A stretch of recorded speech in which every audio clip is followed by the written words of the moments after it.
Good morning, good afternoon, good evening, everybody. However you happen to be watching and or listening to this, I am thrilled to bring you back another episode of the Gaming Circle podcast. The podcast has been away for a couple of weeks. We've been, having some vacation time, getting some rest in, recharging the batteries. And now, of course, we are back at you again with some awesome gaming goodness. I've been out of pocket for a bit. I've been, we're gonna definitely have that conversation where I've been, what I've been doing. We'll get into all of that. But of course, I am joined gladly by my brother from another mother. Man, the evil twin that does not seem to let it go on Twitter, and actually hives too as well these days. Mr. Everborn Saga, it's been a minute, sir. How are you doing today? I'm good, man. I'm good, man. Back from vacation and all that jazz. Enjoying yourself. How was your trip, by the way? And for those who aren't aware, he came my neck of the woods right before I went way out of pocket. So how was your vacation in Florida? Are you buying the house with the Star Wars room, sir? I'm not yet. I'm waiting for like a market crash for it to go down. It's Thank about you like for saying that about my neighborhood. Thank you. Keep going. Yeah. I need the price to go down by about $200K. And then it'll be in our price. We need the price range to go down by about the price of another house. Yes. That's what we're looking for. But you could theoretically fit that other house in this house. So true. Yes, absolutely. The washrooms are separate homes themselves from the pictures I saw. Like that's amazing stuff. But you did have a good time. Florida treated you well. I know you came with the fam. Y'all went Disney, did the whole thing. Everything good? Yeah, we did the whole thing. People say the memories are priceless. I say no. They definitely had a price. I put a price tag, bro. Where I went, I'll put a price tag on things. I'm sorry. I'm putting price tags on things. But it is good to have you back. I see Slow-Mo in the chat causing trouble already. Yes, and sir. Shout out welcome. Umbra, Gerald Mack, Mr. Joanna Dark. I missed y'all, man. You have no idea how much I missed you guys. So for those who aren't aware, I took a vacation, took a big trip with my family. We went to West Africa, Ghana. Shout out to the home team. Went to Ghana, spent 2 weeks there, lots of family, both city and villages, and we did the whole thing. Loved my experience, but one thing I gotta say, and I think you were tweeting about this. I think some podcasts were talking about it, and I happen to just be in Ghana, and I can definitely confirm.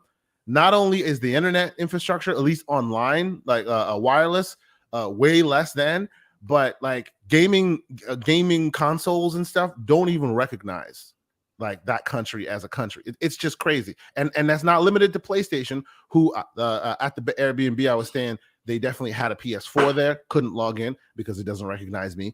I tried to go into xCloud. You know how even if it's not supported, it says, hey, you can try it, but this is not officially supported. Yeah, they don't even give you that option there. You can't even try it, right? And not to be outdone, even YouTube, I'm trying to leave a super chat. You can't super chat from where I am. It was a little egregious. So yes, I say all that to say I've missed y'all. I've been out of the conversation, and I'm happy to be jumping back in and having this conversation with everybody. I see all the great folks in the chat. Thank you guys so much for joining. Wait a minute. Wait a minute. Yeah, go ahead. Get started because I haven't gotten to show these on camera yet. Oh, please. You guys have Tell me what you got from Disney World. Mm-hmm. Oh boy. All Show right. me both of them. Show them both of them. Oh, right. Yes, sir. Look at the hilt. Oh, that's amazing. That is amazing. Right? Yes. Okay, so now let me show you the other one, right? This one is what's his name? What are you talking about? Ode to Mace Windu? No. This is not Mace Windu's. No. I'll tell you his name because they call him once he went to the dark side officially and left the council, he got this Darth Tyrannus name. Tyrannus. Yeah. But that is actually, I think it's not Palpatine, but it's one of them guys. Okay, this is Mace Windu's. Mm-hmm. Yeah, I saw the Mace and I was like, yes. Oh yeah, Dooku. Yes. Count Dooku, shout out to Pixel Big G. Welcome, sir. Yes, missed you too, sir. It's been a minute. Now, this one is weird because when I first got it, it was purple, but now it's red. And I don't know if they're trying to tell me something. They're trying to tell you. Now, is that just because the light just kind of did something, or it actually meant to be read? Well, I was dueling with my daughters with this thing, and we may have been we may have gotten a little bit too overzealous. Oh boy. But So, okay. it could be broken. Well, hey, there's a story to be told. I appreciate it. That's good. But okay, before we get into it proper, let me once again welcome everybody that happens to be here. Thank you guys so much. We've been a little bit away. Shout out to Mr. Joanna Dark. He and I had an awesome conversation about House of the Dragon. If you haven't seen the whole thing, don't watch it. Wait till the show is done, which you've caught up, and then catch our conversation. We loved the show. We had a great conversation about it. That should be like evergreen content that could be a companion piece to you watching that show. So check it out. Thank you so much for helping me put that out there. While we were out, I premiered that one. But yes, we are back in full. I would like to hear what Pixelbit G and Slow-Mo thought of House of the Dragon. Yes, I think that with us being back in earnest, we should do like a proper. Like, no. Listen, I think we're gonna do an emergency because I've been planning this for a while. When Bob was just like. Yeah, like yes. Bob was out and then Bob was in, and then Bob was in. Yes. Wow, indeed. Yes, that's like out of nowhere. Fils-Aimé is like, all right, I'm back in this, man. Get out of here, get out of here, Bob. I'm back. Like Sean Layden coming back. Exactly, just like booting the seat. It's just crazy. So we definitely should have a conversation. Now, my question though is, have you seen Black Panther 2 yet? I am making a point to go watch it this weekend, and let me tell you why I did not see this in the motherland where I should have, right? Because in addition to there being the culture and I go there and I speak with my proper African accent because you need to speak with it that way. It is also full of third world BS shenanigans. So you go there, it says the show is at 10 o'clock, and oh yeah, by the way, they just decided not to have it today, so it'll be here tomorrow. I'm just like. It offends my American side here. You told me I'd be here on time. Now tell me about this because this is something that Akon said. In a lot of places in Africa, like the disposable income per capita is increasing, and so if you want to open any kind of a business down there, providing a thing that they don't really have, you can make millions of dollars, bro, a lot easier than you could in other places. That is a conversational, that's a different conversational podcast that will last hours, but I'm telling you, there's good and bad to that, right? The reins are far looser. The cost of living is insanely cheap, like insane by our standards, insanely cheap. But because the reins are looser, it also comes with its own issues. Meaning, if you want to have like a delivery service, you better make sure you pave the roads that you're going to be delivering on, because otherwise you ain't got no paved roads, depending on where you're going. Right? If you're let's say anything you're going to do, all of the infrastructural things that are built into the world may or may not be there. And I'm talking about corruption. I'm talking about all of that. So if you're able to anticipate and all of that, and that is a conversation I've been having with family and friends, like before I went, while I was there, and while I'm back, like there's just a lot of potential out there. No, but there's guys out there that's just like, yo, there's a burgeoning skateboard scene. I'm gonna come out here and sell burgeoning everything scene, millions of dollars, everything right? scene. Yes.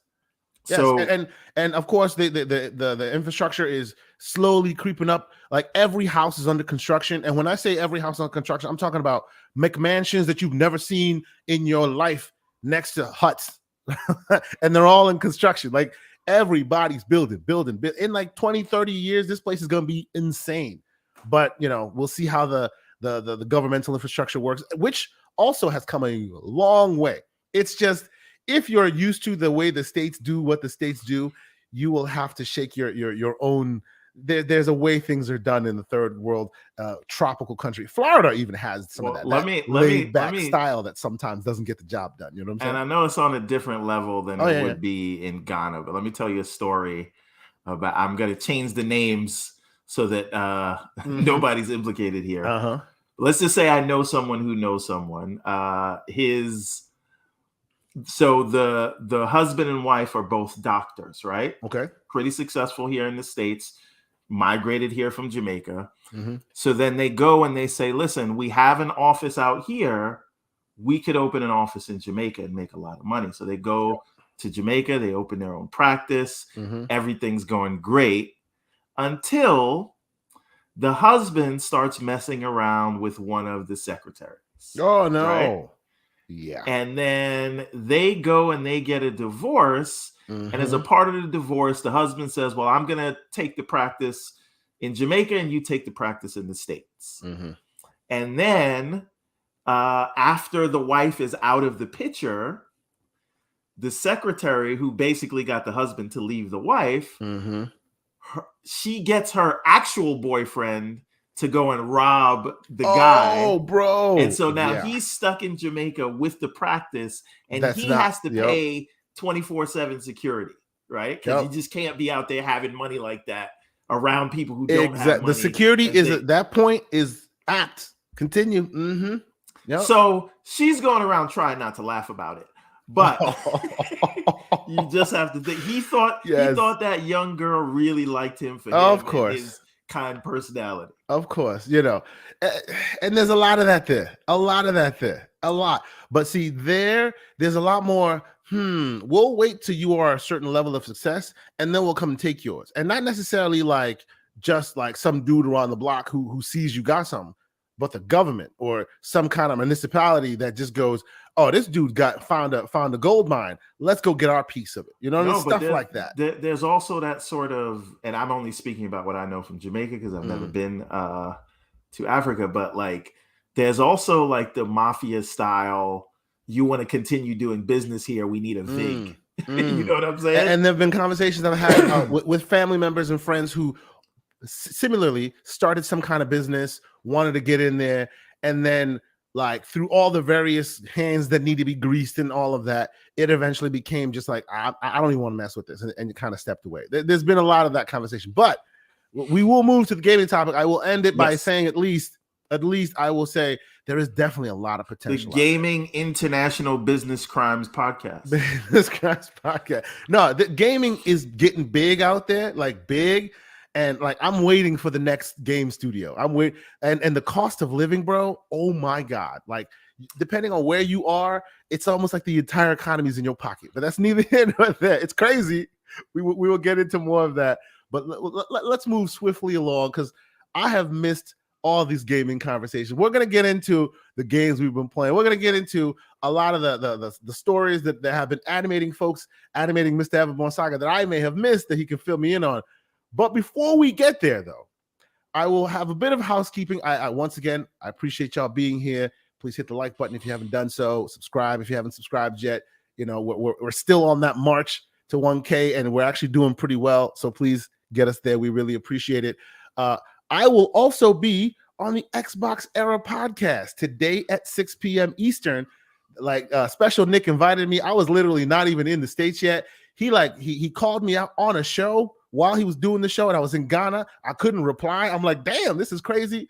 It all worked out. I'm excited to be there. That's one of my favorite podcasts, one of my favorite communities with Xbox Era. So I'm excited to jump in there. So catch me there today, 6 p.m. Eastern. That is one note. Another side note for you, Mr. Everborn Saga, sir. And we're going to get into it properly, but I need to put this out here. And you don't have to respond. But I'm just gonna put this out here, and I'm gonna let you think about it, and we can move forward. Making me nervous already. There is an elephant in the room, a blue elephant in the room, if you will. Okay. So I have been paying attention to what's going on, right? We've been hearing about, and of course those who know this show, those who know us, know that we have a little gentleman's bet going on about who will win the Christmas season and all. And the answer is Pokemon. You need to let me finish. Let me get it out. Let me get it out. So I've been not so paying attention, but I've heard some things about what's going on in Sonic Land, right? Also heard what's going on in Ragnarok, and to be absolutely honest, I have played a lot of Sonic. I have not touched Ragnarok yet because, like I was saying, in Ghana I was trying to download it. It wouldn't even acknowledge my existence. So I happen to have my Steam Deck. Was playing Sonic Frontiers a lot. And also, as you see on my screen here, and we'll talk about the games we've been playing this as well. But I don't know like the full extent of who goes where just yet. I've been seeing some rumblings, but here's where this is what I want to bring to you, sir. I will lay it out, and then you can either choose to make your determination now, or we can bring that back at another time. And since you and I are kindred spirits in the Matrix, I will offer you 2 pills, sir. You have the blue pill, where knowing where it's going, you could admit defeat right now. Whoa. Don't even finish explaining that. I admit nothing. Stop. Okay. You could admit defeat loud. And what that will mean is a lesser sentence. And what do I mean by that? Maybe in a week, maybe 2 weeks, we will have a show. Maybe we'll get the the man himself. We'll get Mr. Slow-Mo Backslap. We'll get a few other folks in here. It'll be a hilarious episode. There might be some mild ribbing, it'll be here and there, and then we'll move forward, and that will be that. That is your choice there. Or you can take the red pill. Now, the red pill means you want to ride it out. I want to see how far the rabbit hole goes. See how far the rabbit hole goes. You want to wait until my birthday, which is Christmas, and then see where we are. And on that day, well, I feel like it would have to be like the week after Christmas, because that's when the numbers will come out. We need the December numbers. Christmas is our deadline. It's the deadline. It may come out. We may have that show in January or whatever, but Christmas is the deadline. So up until Christmas, we can either wait till that happens, right? That's you riding it out. Now, if you lose this bet, your roasting will be of biblical proportions. It won't be a segment on the show. It will be the entire show, sir. And I will find all Sonic haters. I'm talking Crazy Lou Gaming. I'm talking Mr. Joanna Dark. I'm talking all of them will come join our show, and I will sit back with some glorious popcorn, and you will be ripped to shreds on maybe a 4-hour session. You better hope you win, sir. I'm just putting this out there. I'm just saying, I hope you know what you're doing. But so these are your choices, sir. We can, and this is not going to be a litigation of all of that today. We're going to have our normal conversation about what we thought about the game and all of this and all these games. And again, admittedly, I have not played it, and I'll say this: I have not played Ragnarok, but by all accounts, and we'll get into properly with the games we've been playing, but I haven't played Ragnarok. By all accounts, they're basically doing more of the same. Now, what happened with more of the same is they are masterclass stuff that started, and masterclass stuff is continuing. But for anyone listening, but I'm not done. Later Hold on. I just want to say something about the bet.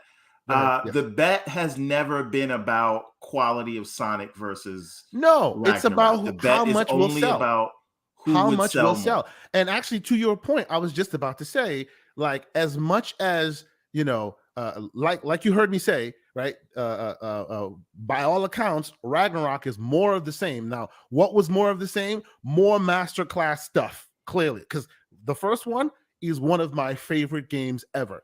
And it sounds like if you like the first one, this will be right up your alley. But I will be honest, from everything I'm seeing, for better or worse, right? The Ragnarok team was walking on paved ground, whereas it looks like, for better or worse, Sonic team was innovating here. They tried. In some places, I think they may have succeeded. In some places, maybe there's argument that they didn't succeed. But one of the teams went more out on the limb than the other, and I think that's Sonic team, right? For what it's worth, I forget the name of the director on Ragnarok, but Balrog set it up beautifully, and they just had to basically execute what was already set up. This is the blood and wine of the original Witcher 3, right? Which, and notice my words, I'm choosing very carefully, because Blood and Wine is better in every way than Witcher 3, and Witcher 3 was one of the best games ever made. So, that's how I see it from a high level. And if I'm wrong, please dissuade me of my knowledge. Witcher 3 next gen update coming soon, but yes, which we can talk about as well. But let us get into the games we have been playing properly. And of course, I will also say in the chat, so much we've missed, so much conversation that has come and gone with us on vacation. So if we happen to miss anything you want us to talk about, anything you want us to make mention, put a big question in the chat, put word question and then ask a question or whatever topic you want, and I'll make sure I incorporate it into the show. Let us quickly touch on, and I know Mr. Everborn Saga, you're not playing this, but I will touch on quickly. What you're seeing on your screen here is, of course, Vampire Survivors, a game that I initially touched on PC. As I hear, digital heroin. Bro, It is a Travis Shamocracy that this game is not at least in the game of the year conversation.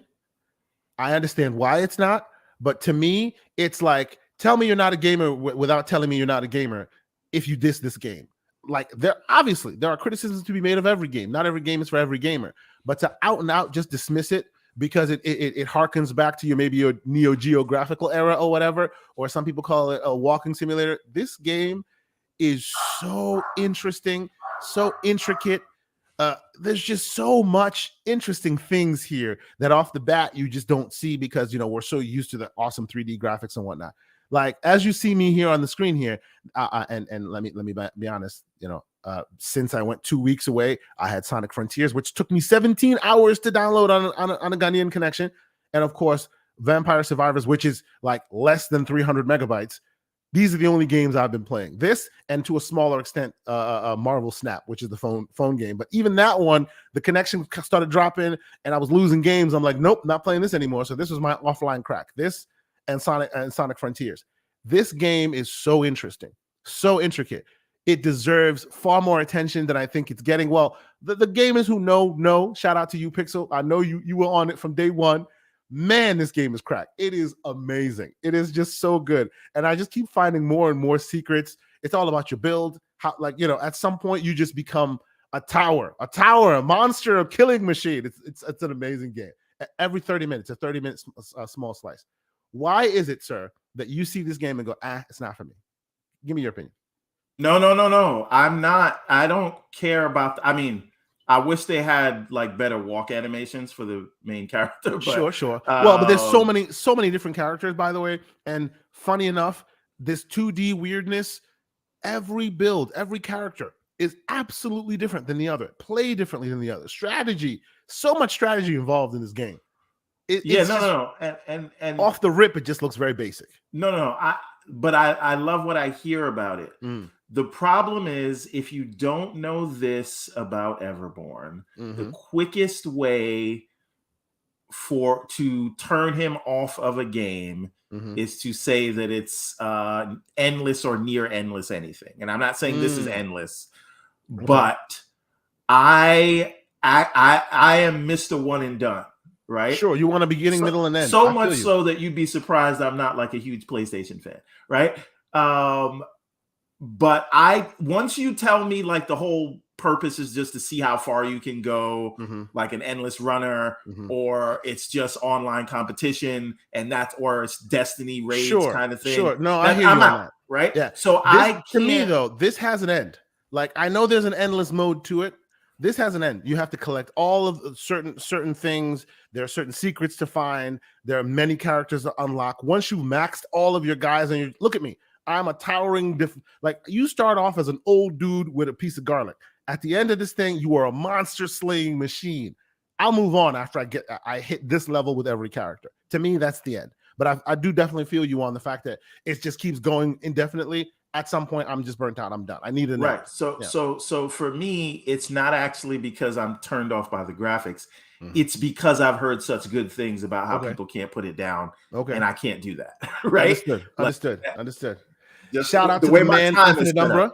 Oh, I'm sorry. Shout out to you, Mr. Infinite Number. Welcome, sir. He asked a quick question. Have you guys played Game of the Year Pentiment? I have not played Pentiment because, like I said, I was on an African connection. But based on Mr. Cognito, shout out to Lord Cognito, his review, as he said, it's not for everyone. But after he was on the first mystery, he was hooked. It's definitely on my list. I'm definitely planning on playing it. How about you, sir? I'm 1000% gonna check it out. I wish it was voice acted. Yeah. But I'm just gonna have to stare at text on a screen like I do all day at work. Hey, it is what it is. We got to do what we got to do. You know what I'm saying? So I will just end this part of the Vampire Survivors part and just say, even if it didn't win, it should be nominated as some kind of award for this game, because it is a game for gamers. Like, this is the game of games. Like, a lot of people say, what do you call it? Cinematics are in service of game, or all the other components of a game are in service of the moment-to-moment gameplay, and that should be more important than anything else when playing a game, right? The graphics and the cinematics and all that stuff play a different part in a movie or something like that, right? In a game, they're all there to service the actual gameplay. This game is all gameplay. Nothing else matters. It's just that gameplay. And I think if you're really about the game, this game should be on your radar and it should be recognized for what it's doing. And let's be clear, this must have been made on a shoestring budget and it didn't even need that much money. And they're going to make all the monies after this, all of the money, like all of it. And this is like the perfect Steam Deck game because it takes, well, I was going to say it takes a lot less stress on the Steam Deck. But once you like power your dude up to the highest heights, you start at 60 frames. I've seen this thing go below 30 on the Steam Deck because it just gets I've seen people say, "Oh, this could have been done on the Nintendo." No, it couldn't. Oh, hell no. It could not handle anywhere near this amount of things on the screen. This thing can crush almost any CPU you throw at it. It's just hilarious seeing how low this thing can tank a machine. But this is what I imagine my computer doing when it's mining Bitcoin. When it's mining or defragmenting hard drive space or something. Yes, absolutely. So okay. Let me switch over to the other game I've been playing because I know you and I will have a conversation about that. I, of course, have been playing another game that I've been playing, Mr. Everborn Saga's favorite game, I suspect, Sonic Frontiers. Admittedly, this game, what you're seeing here is like footage from me that I just shot real quick yesterday. I didn't shoot it from the Steam Deck. I did it from a PC. I happen to be at a very annoying at the very annoying what the hell you call it a puzzle. This puzzle annoys the heck out of me. I still haven't been able to figure it out. Don't tell me. Oh, it's where you have to turn the light beams to get it. Yeah, it was very annoying. I know you beat it. You'll see me like annoyed with it a few minutes, and then I'll just move on to some bosses. I've been playing some bosses, but let's start with you, sir. No.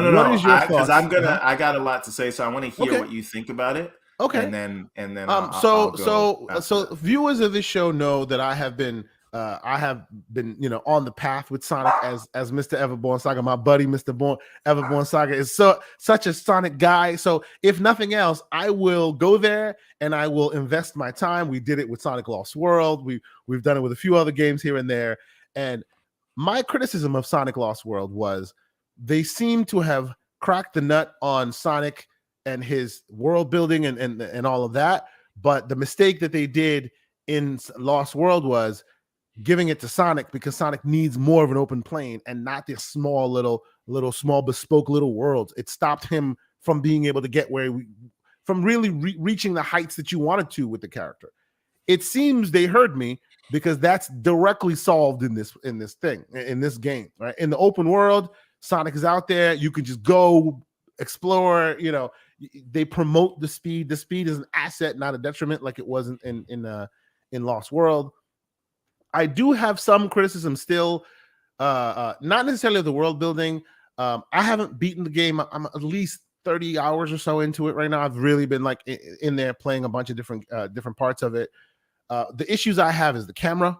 Camera's terrible, like absolutely terrible, to the point where sometimes it makes you lose puzzles or it makes you fall out of the world because it just won't let you move and Sonic is nowhere to be seen and you can't find him because the camera won't let you, right? Unless you happen to just keep walking and then all of a sudden the camera loosens up and then gives you that. Sometimes I find myself I fall off a bridge because of it. I have not had that problem. Oh, in this gameplay footage, you might actually see that. And many people have complained about that. I initially was like, I don't see it. And as you go along, it locks you because it's basically, if you know Sonic, and we all know Sonic, Sonic, it's one of those things where you're free roaming, open world, and then you hit a jump, and then you're put into a QTE real quick where the camera angle is fixed. You can't go anywhere. And sometimes that gets triggered when that area is in view, even if you're not actually on it.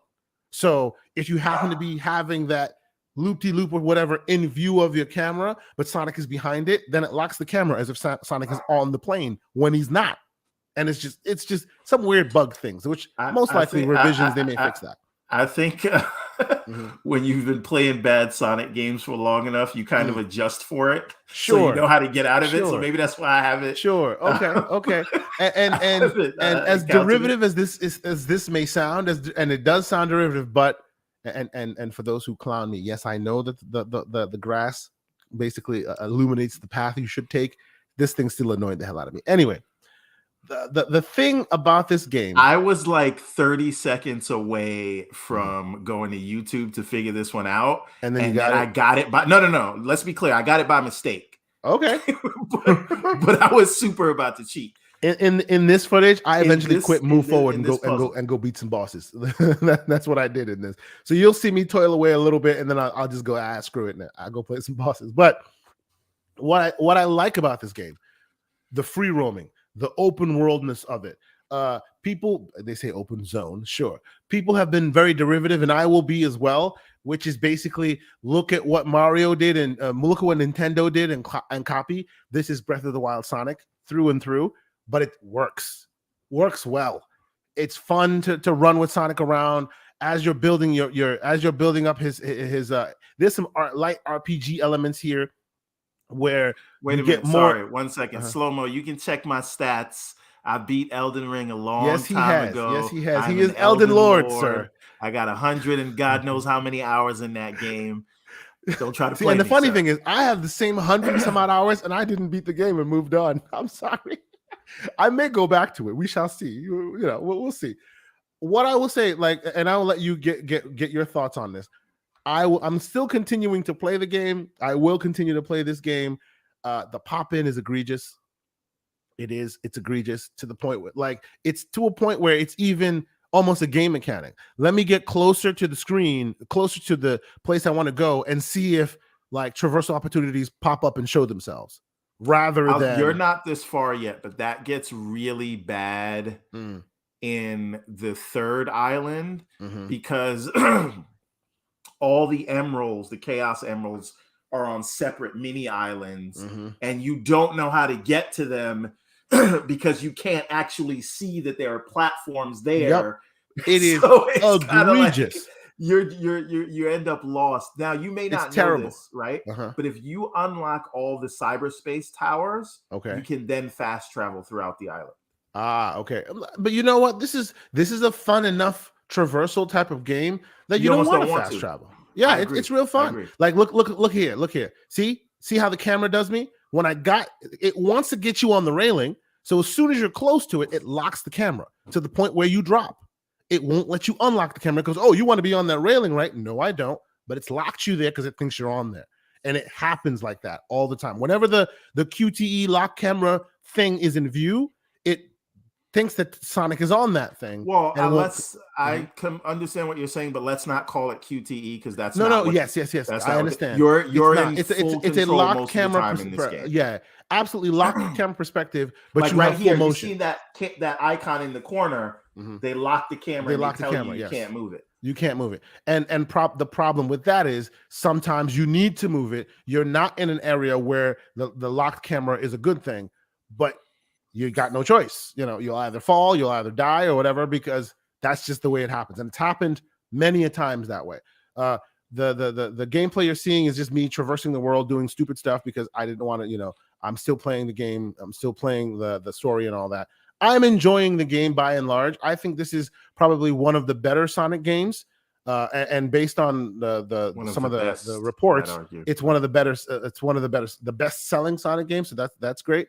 You know, I have my criticisms still. I still think that there's a lot of technical hurdles that they still need to resolve.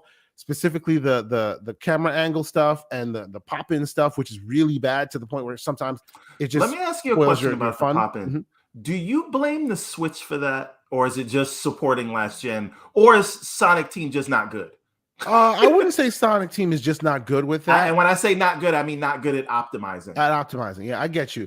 Like it is clear that they started from the Switch and went up, which is fine, right? That's how you should do that, right? Because if you want like this, yes, for any game that will be on Switch, you should start on Switch because that's the lowest common denominator. I completely agree and understand that.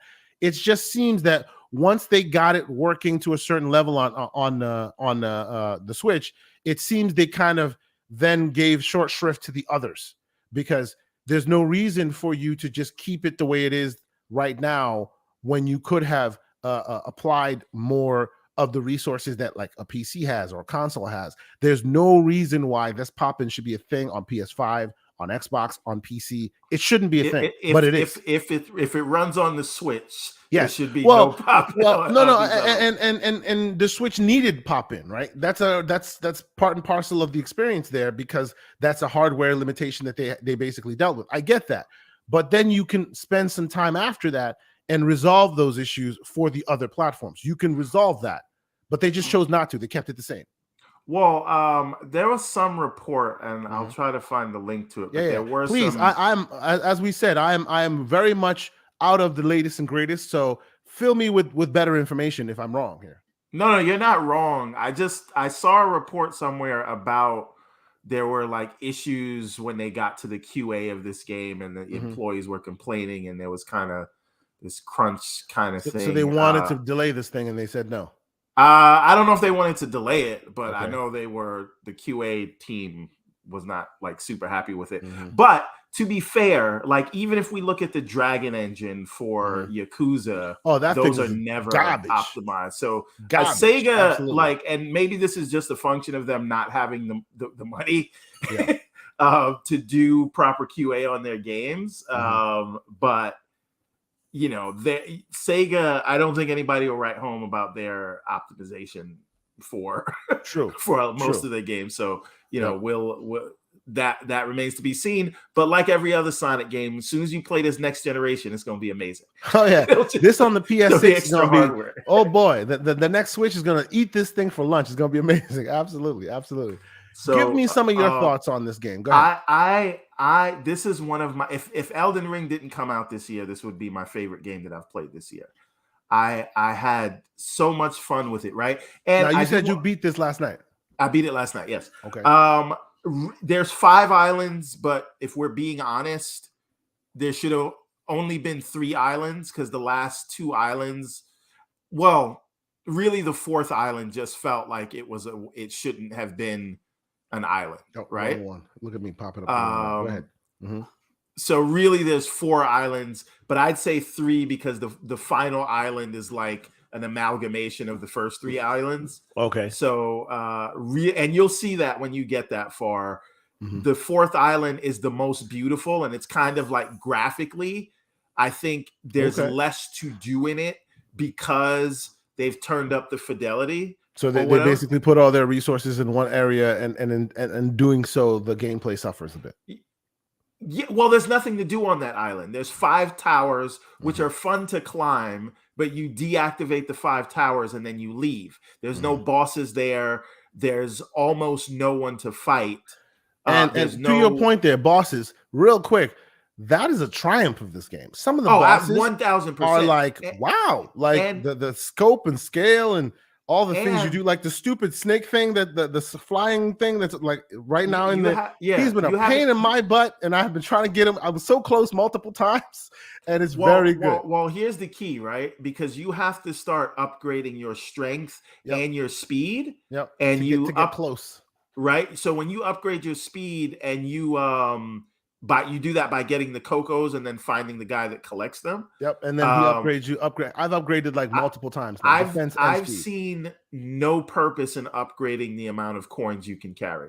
No, right? It's not necessary, because you can always just like get more coins by yourself by doing a little cyclone move real quick. Right. And so that to me was, so I've basically put all my upgrades into speed. I think I'm up to level 29 on speed, 60 on power, and like 58 on defense at the moment, at the time of beating it. Now, one thing I will say, shout out to Mr. John Wolf. You cannot go back after you beat the game. You can't go back to the old islands, which is a miss. So there's no like not even new game plus, but just you now have beaten the island. It's unlocked. Go have fun in it. Well, no, not for the islands. Not that I've seen. However, there is an arcade mode.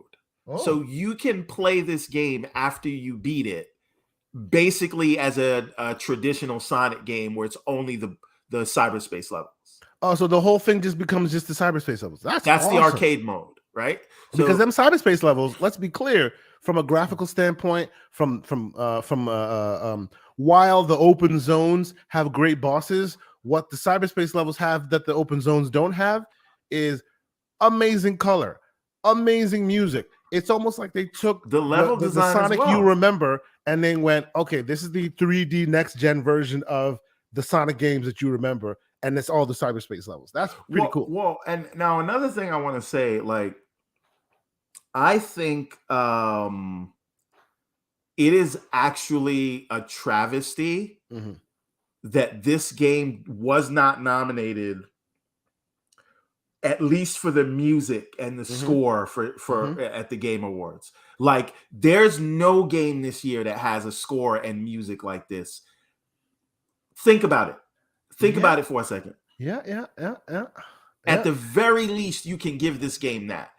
Now, why this game was, aside from the boss battles, we can agree that those are great. Here's another representation of the issues I was having with the camera. Oh yeah, these things are weird. Look at this. You can't change it back. You can't go back and see Sonic. You can't see him because he's there, and you can't see him. Weird camera angles. Gets locked. I hate these. It's specifically with these things too. The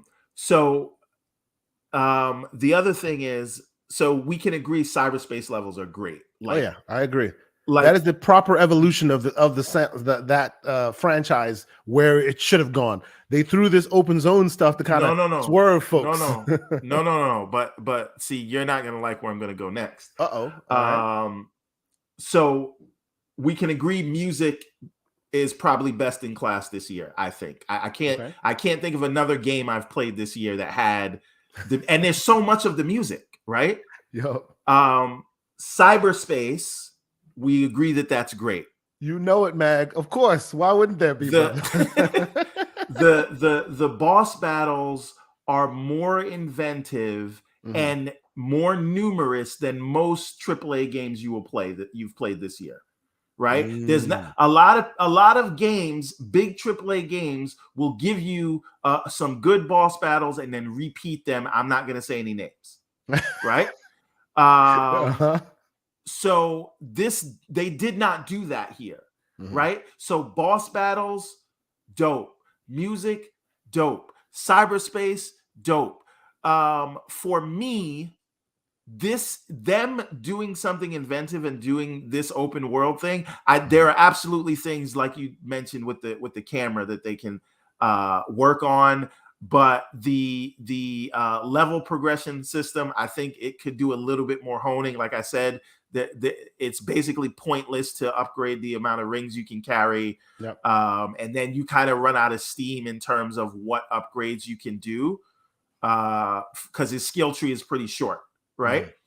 But when we talk about an open world implementation for the Sonic character and them trying something new, it's not as simple as just make it Breath of the Wild, because it wouldn't still be Sonic. And this still feels like Sonic when you're running around. Sure, no, you're absolutely right. Absolutely right. I think, again, I think this is a great point for them to evolve from. I would say they took strong like inspiration from Breath of the Wild, and then Sonic really added that Sonic flavor. They said, what would it mean for Sonic to be in a Breath of the Wild kind of thing? But the reason we say Breath of the Wild is because the thing with Breath of the Wild is everywhere you look, you can go there, and there's something to do. Go do something. And in this, there's always a rail to grind. There's always a platform to jump on. There's always a spring. There's always something to go to try to see how far you can get and keep moving and keep that momentum. Yep. The puzzles were so they could either get rid of those or do better with them. But the upgrading the characters, and this, you haven't even gone Supersonic yet because you haven't. I have not. Sonic, right? Yeah. You think the boss battles are dope just on the island. Wait till you get to the Supersonic stuff. So what I'm saying is, I feel like this is a template, and as good as the cyberspace levels were, they feel like they are a stopgap for the people that needed traditional 3D Sonic. So they weren't ready to go full bore into the new world of Sonic, and this was kind of how they threaded the needle for now. I don't know if I would say full bore in terms of they weren't ready. I think they felt like the audience wouldn't be ready, right? Or this was like hedging their bets. But again, I love that you have both, and I love that it's almost a separate game at the end of it in that arcade mode where where it's just the that cyberspace world, levels. yeah. But like, I feel like this is where like they really have upgraded or evolved what you think a Sonic game could and should be, and they've done it properly, right? There's again, this takes so many chances that you do not see with established franchises. I said it. Remember, I said it this Right? morning. Right? I said it when we started. You know, there's Ragnarok and there's this, and for better or worse, to me, it seems Sonic Team was the one that was out there innovating because they needed to, obviously, and Ragnarok had already established a stellar cadence. So just continue down that path. But if the next Sonic game does this again, which would be similar to what they've done in Ragnarok, that would be fair, right? Because they've already reinvented the wheel. So now you evolve that. If the next Mario game comes out with a different paradigm, and then all of a sudden we see them do this, it kind of becomes every Mario game has a different paradigm, though, right? So it's like they change that up. But what I mean is, if that paradigm is then copied by Sonic, then we have an issue. Well, no, but again, I think this is a new foundation for what Sonic games, would or at least should be going forward, which is that idea. Like literally, Sonic has combat now. That's never been a thing before. Although let's be on that one, right? They do their best to try and remind you and show you that, hey, this is what you can do with him. Hey, remember, you can do this, you can do that, to the point where there's always some kind of tutorial level that they're trying to shove at you. And clearly you should be actually doing those tutorial levels because they do help out a lot. Yeah. But because Sonic is such an established character, you tend to forget all the different tools in his toolkit now. You just kind of run around and then go, oh yeah, I can do this. Oh yeah, he can break dance and stuff. Like he can do some very interesting things. And they got that from Spider-Man, that spinning around in the air stuff. But again, and throwing discs, and like there's a lot that you can now do that you don't like think about and just do because, hey, it's just Sonic. They've added so much to his repertoire now. Right. And this is what I mean, but this is how you evolve a character. And again, the combat is so fun, right? And so is the traversal. Like all these things you're doing, you just keep going, you look for the hoop to jump through. So for me, they've executed that. And the only place this game really falls apart is it's the performance. Right? Yeah, there's definitely that. But shout out to Mr. J Mo Money, who's here saying that even at $40, he is not playing it, and that's what he's thankful for. Welcome, sir. The hate. But again, you really do not see people taking these kinds of chances and kind of changing up the formula. And again, I think this is what Sonic needs to be going forward. This open world thing, I think they found the right formula, and I just want more of it. Like sometimes it took me like almost 30 hours to beat the game. It's not a 30-hour game, but I was just running around. Enjoying. Yeah, me too. I've been running around this whole time. Like I enjoy running around of it. When we get into the story, it's morose and weird. Like there's a lot of oddities there, but just the moment to moment running around having a fun time. That's great. Now there's a lot of goofy characters are like dying and just it's like hardcore, like grim themes happening. Like listen, Tails gets to a point in here where he's like, listen, I'm a grown-ass man, Sonic. I'm not gonna tell you what that's about, but listen. But yeah, there's some weirdness going on in this game. Yeah. So again, I think there's even a sympathetic note for Eggman in this, right? The fact they called him Eggman and they left Robotnik in the background, I'm upset about that. Anyway, but the point is, the point is, I'll just say this thing so that we can move on. Sure. I think that they have done a stellar job, and most of the people that are saying the game is mid or this or that, most of those people, by and large, have not played it. Right? Man, such scathing facts. No. Like, look at it. Look at the people. I'm talking about scathing facts from Mr. Slow-Mo Backslap on our screen right now. Sonic Frontiers went on sale before but that's Mario Odyssey. And Mario Odyssey came out 3 years ago. Don't blame Sonic for that. No. But I think a lot of people are just because of all the bad Sonic games in the past. So I to an What extent. did I I don't say? blame them. What did I say? There have been so many bad Sonic games. People might not give this game a shot. Right. They're not giving it the benefit of the doubt. But That's everyone that I see that has actually given it a shot is like, wow, this is fun. For a Sonic game, they're innovating. They are definitely innovating here. You are absolutely right, and there will most likely be more Sonic talk because I'm not finished playing this game, and I'm sure Everborn Saga will not stop playing this game. We'll still be talking about it, but I will still end this conversation and move forward with this phrase. Okay, oh, please, you first. Do you believe that the score it got was warranted? I mean, I don't put too much stock in scores. I will say some of those who were very scathing in their talk. They're scathing in their talk. I watched Skill Up's review of it. Some of his criticism I echo, but his ultimate this thing is trash and I shouldn't. The amount of weight that he placed on those criticisms is what you're saying. Yeah, so it's they're valid, but he didn't see what they were trying to do here. And while I do agree with his criticisms, for example, compared to a Mario game, because yes, Nintendo, Sega, you're bringing that criticism, you're bringing that to the forefront by not cloning, but taking such heavy emphasis from your competitor, so people can see that and talk on it. It looks like when Sega or when Nintendo is making a game of this ilk, or with Mario or something like that, they start like this and then they add the game on top. And it looks like in Sonic, they did the same thing and then did not add, they just left the scaffolding in the sky. There should have been a better way of explaining why there are all of these things in the sky. Instead, they just went, screw it, the little zigzags in the sky. Maybe I get to a certain part in the game and it makes more sense why it's like this. It sort of does. They explain. Sure. It may make sense why it's like this, but in general, but that feels convenient. That criticism, when exactly, right? That criticism is very much a criticism because yes, Mario is jumping up and down on clouds, but they are clouds. They aren't just little things that look like somebody just finished making a game and that's it doesn't look You're like saying they should have built more of the rails and the other things into the environment. In the environment, it should have been. He should have been traversing the environment, not weird things that don't look like they should be there in the environment. This should have all been part of the environment, traversable by him, and found a better artistic way of representing it rather than just dumb rails in the sky that make no sense, right?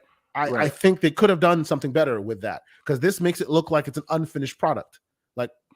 Clean it up, That's right. So everything basically stays in the same place, but build you can keep it the same place. So just find a better way of representing it. I do feel like the worlds are very well laid out so that there's always something that is in your eye, in your line of sight, where it's okay. I should go that way. If it pops in correctly, there's always something. That's a different argument.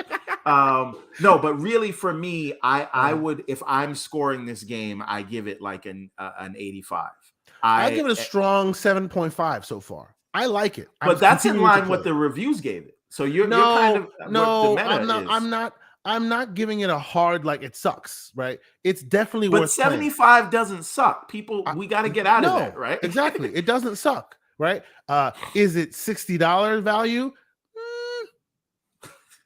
And it quickly became 30. I mean, it's 30, but it quickly became 30. You know what I'm saying? So to slow-mo backslaps point. Even I, who was happy to pay the $60 for it, saw that $30 sales and was like, damn, I could have waited a week.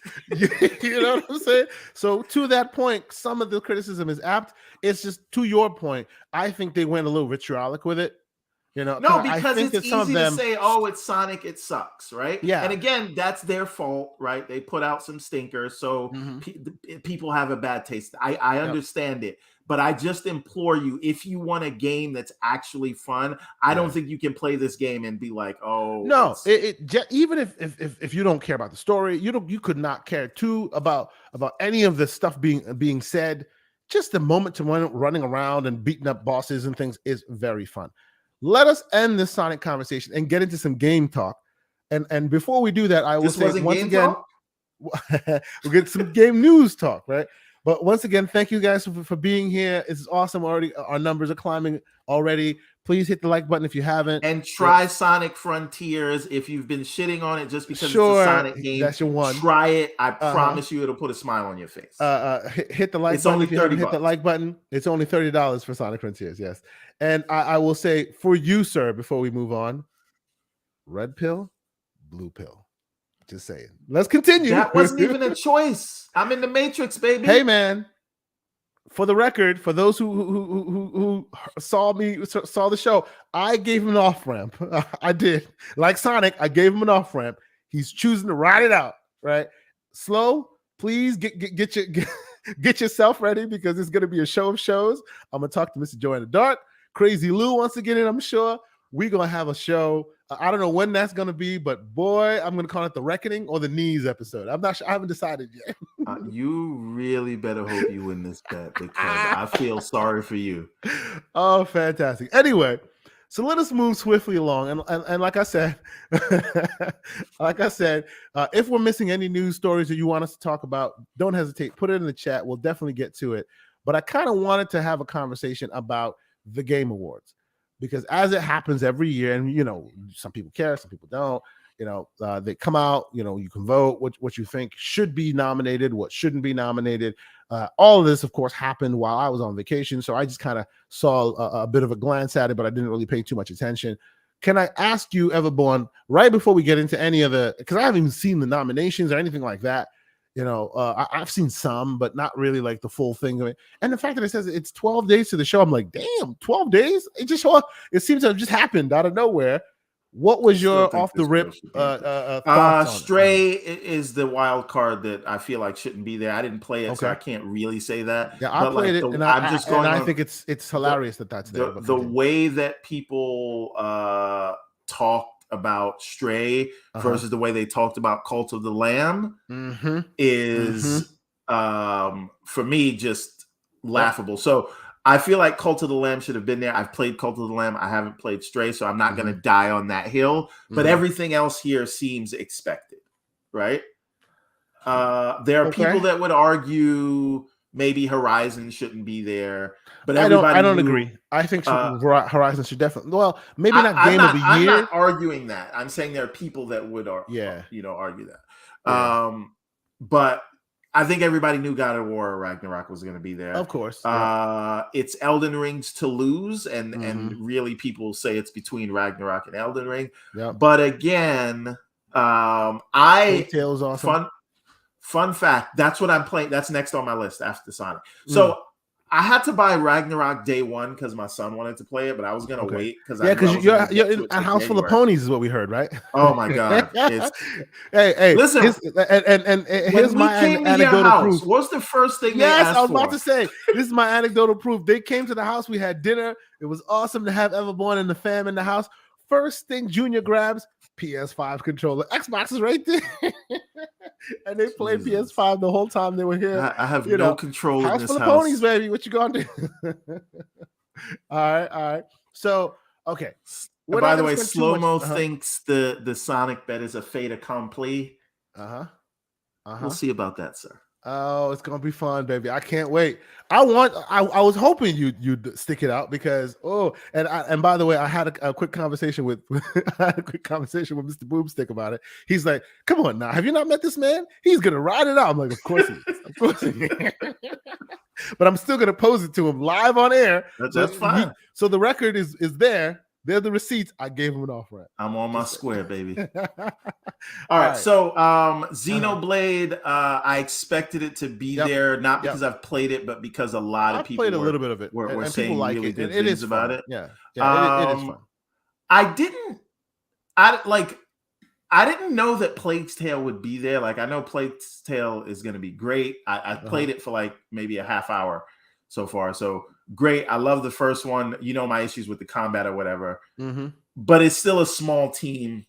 Yeah. That made the game. Yeah. So I didn't know if that was kind of a surprise. But remember though, like I hear you, but remember though, if you take into consideration what Keighley tends to overemphasize before anything else, it makes perfect sense why like that visual fidelity, cinematics. It's very much a movie.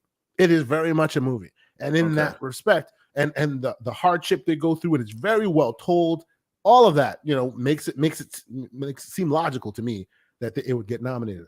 I will agree with Slow-Mo on here that Sifu didn't get nominated because them games media just could not hang with that game. They probably got their butts handed to them one too many times, and because of that, they kind of gave that game short shrift. It should have been nominated as well because it is also a very big, very well put together evolution of that beat 'em up genre that just kind of got dashed. And Slow-Mo in his last comment, he says he predicted. So basically, you can say you predicted all of them because no one would have picked Stray. Nobody would have seen Stray. Basically, you predicted everything. So that one is fine. Again, my biggest snub, I really feel like is in the music category for Sonic. I'm sorry, it's just not even. It's not even. Look at the music in Sonic. Yeah, the music in Sonic was amazing. The main score, the end. You haven't heard the end, but all of it, it's just so good. Yep. So for me, that's the only thing that I'm really like, wow. What's going on here? Now, what I do want to point out though is last year when Xbox Game Studios was the most nominated. We were all told that that doesn't matter. Yep. Right now, this year Sony's the most nominated. Does it matter? Well, we shall see. Does it matter now? I think if it mattered last year, it should matter this year. Okay. Yeah, I think I agree with you on that one. I do definitely think. So your mileage may vary. I just say go back to what you were talking about last year. Yeah, I agree with that. And keep that same with this website. This website's a little nuts. I wanted to see the whole list, but I guess since I logged in, it's not. Also, one other thing I want to say, what I don't like is to get into this talk about, and I see this a lot from, the PlayStation guys did it last year, so this is not exclusive to them. Okay. But I don't want to see from the Xbox side of the community saying that the Game Awards is biased against anything because look how many nominations Xbox got last year. Well, if they're biased Xbox to anything, didn't show up. If they're biased to anything, they're biased to cinematic games. That's what they want. That's what they want to show. That's what they're about, right? That's why every time something that does not reach that cinematic threshold, even if it hits the highest of heights and it's talked about everywhere, it tends not to hit the big stage because they focus on the big, put the money on the screen, third person mostly, cinematic driven, and you see it. That's why, to my point, that's why Plague Tale being there is not surprising to me because it also hit that threshold. Now let me ask you another to one question platform about my conspiracy theory about why Xbox didn't show up to the party this year. Yeah. Do you think in light of this regulatory stuff, we will talk about that? No. And the reason I'm saying you just want an early victory lap real quick. Is that I got to take them where I can get them. But yeah, I'm hearing Jez Corden say the same thing. A lot of people are echoing, and I've been on that train. For the audio listeners, audio and video viewers, this is Everborn in the background putting nuggets in people's ear, and then when they start regurgitating, he goes, "I told you so." This is what he's doing. No, in the background, he's dropping nuggets into Mr. Jez Corden's ear. They're coming to see the truth that this is all strategic, and judging by the arguments that we will talk about later. Isn't it convenient that a lot of their heavy hitters didn't hit this year? Yeah, I will let you. I'll let you take a quick lap on that one. Just a quick one. Just a quick lap. No, that's it. Well, I'll take the lap later when we talk about those arguments. Okay. But so we all know, you all made fun of me, and now you see that I'm right. Yeah. But please continue. No, I'm just kind of going through these things just at a high level, and just you can give me your cursory glance and tell me, hey, what you think of it, and we'll just move forward. We have so much to talk about, but I thought I wanted to at least look at what the Game Awards was showing to the public and where they were at. Again, of course, I usually get excited about the trailers and the stuff we're going to see rather than these awards because, as we all know, to me, that's not why I go there anyway. So I suspect, even though I know for sure, I haven't played it, but I suspect the Ragnarok will probably take this. Do you disagree? You think Ragnarok is going to be Elden Ring's game of the year? I think there's a big chance. There's a strong chance. All right. Of that. So I can't speak on this yet, right?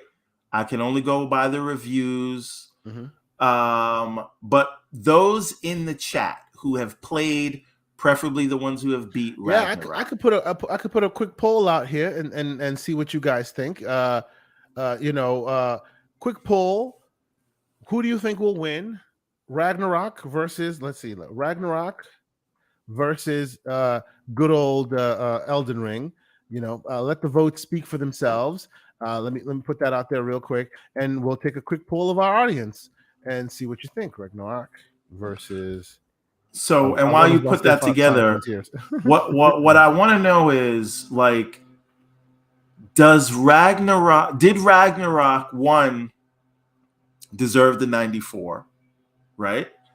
In your estimation? I can't speak on that because I haven't. That's what I'm saying. I can't. This is why I'm asking. Yeah. And if we look at the things that Elden Ring did in terms of advancing the play style, right? Versus if we look at what Elden Ring is a new franchise, but let's call it the Soulsborne franchise, right? What Elden Ring did to advance the genre versus what Ragnarok did to advance the franchise, who do we think has done a better job? And if we're comparing it at least based on that, I mean, on that basis, Elden Ring takes the cake because it converted a lot of folks into Soulsborne players just by the virtue of how it put its thing together, right? It did. Oh, I see my man Selwyn Batista's in the chat. Shout out to you, good sir. He's a good friend of mine. I appreciate it, and I think he recently got back into gaming for it. Yes, big man out there doing big things. Appreciate you being here, man. So yeah, I do see what you're saying. On that note of who did more for their respective genre, I think as great as Ragnarok sounds, it's just walking the path that's already been paved. Whereas Elden Ring, with Elden Ring From has been iterating, and this seems to be the culmination of all of their hard work, bringing even more people into the tent. So with that in mind, I would think Elden Ring would take it. No, I don't know. I can't say. I want to ask the people who played both, because the reason I'm asking this is if you are continuing and the story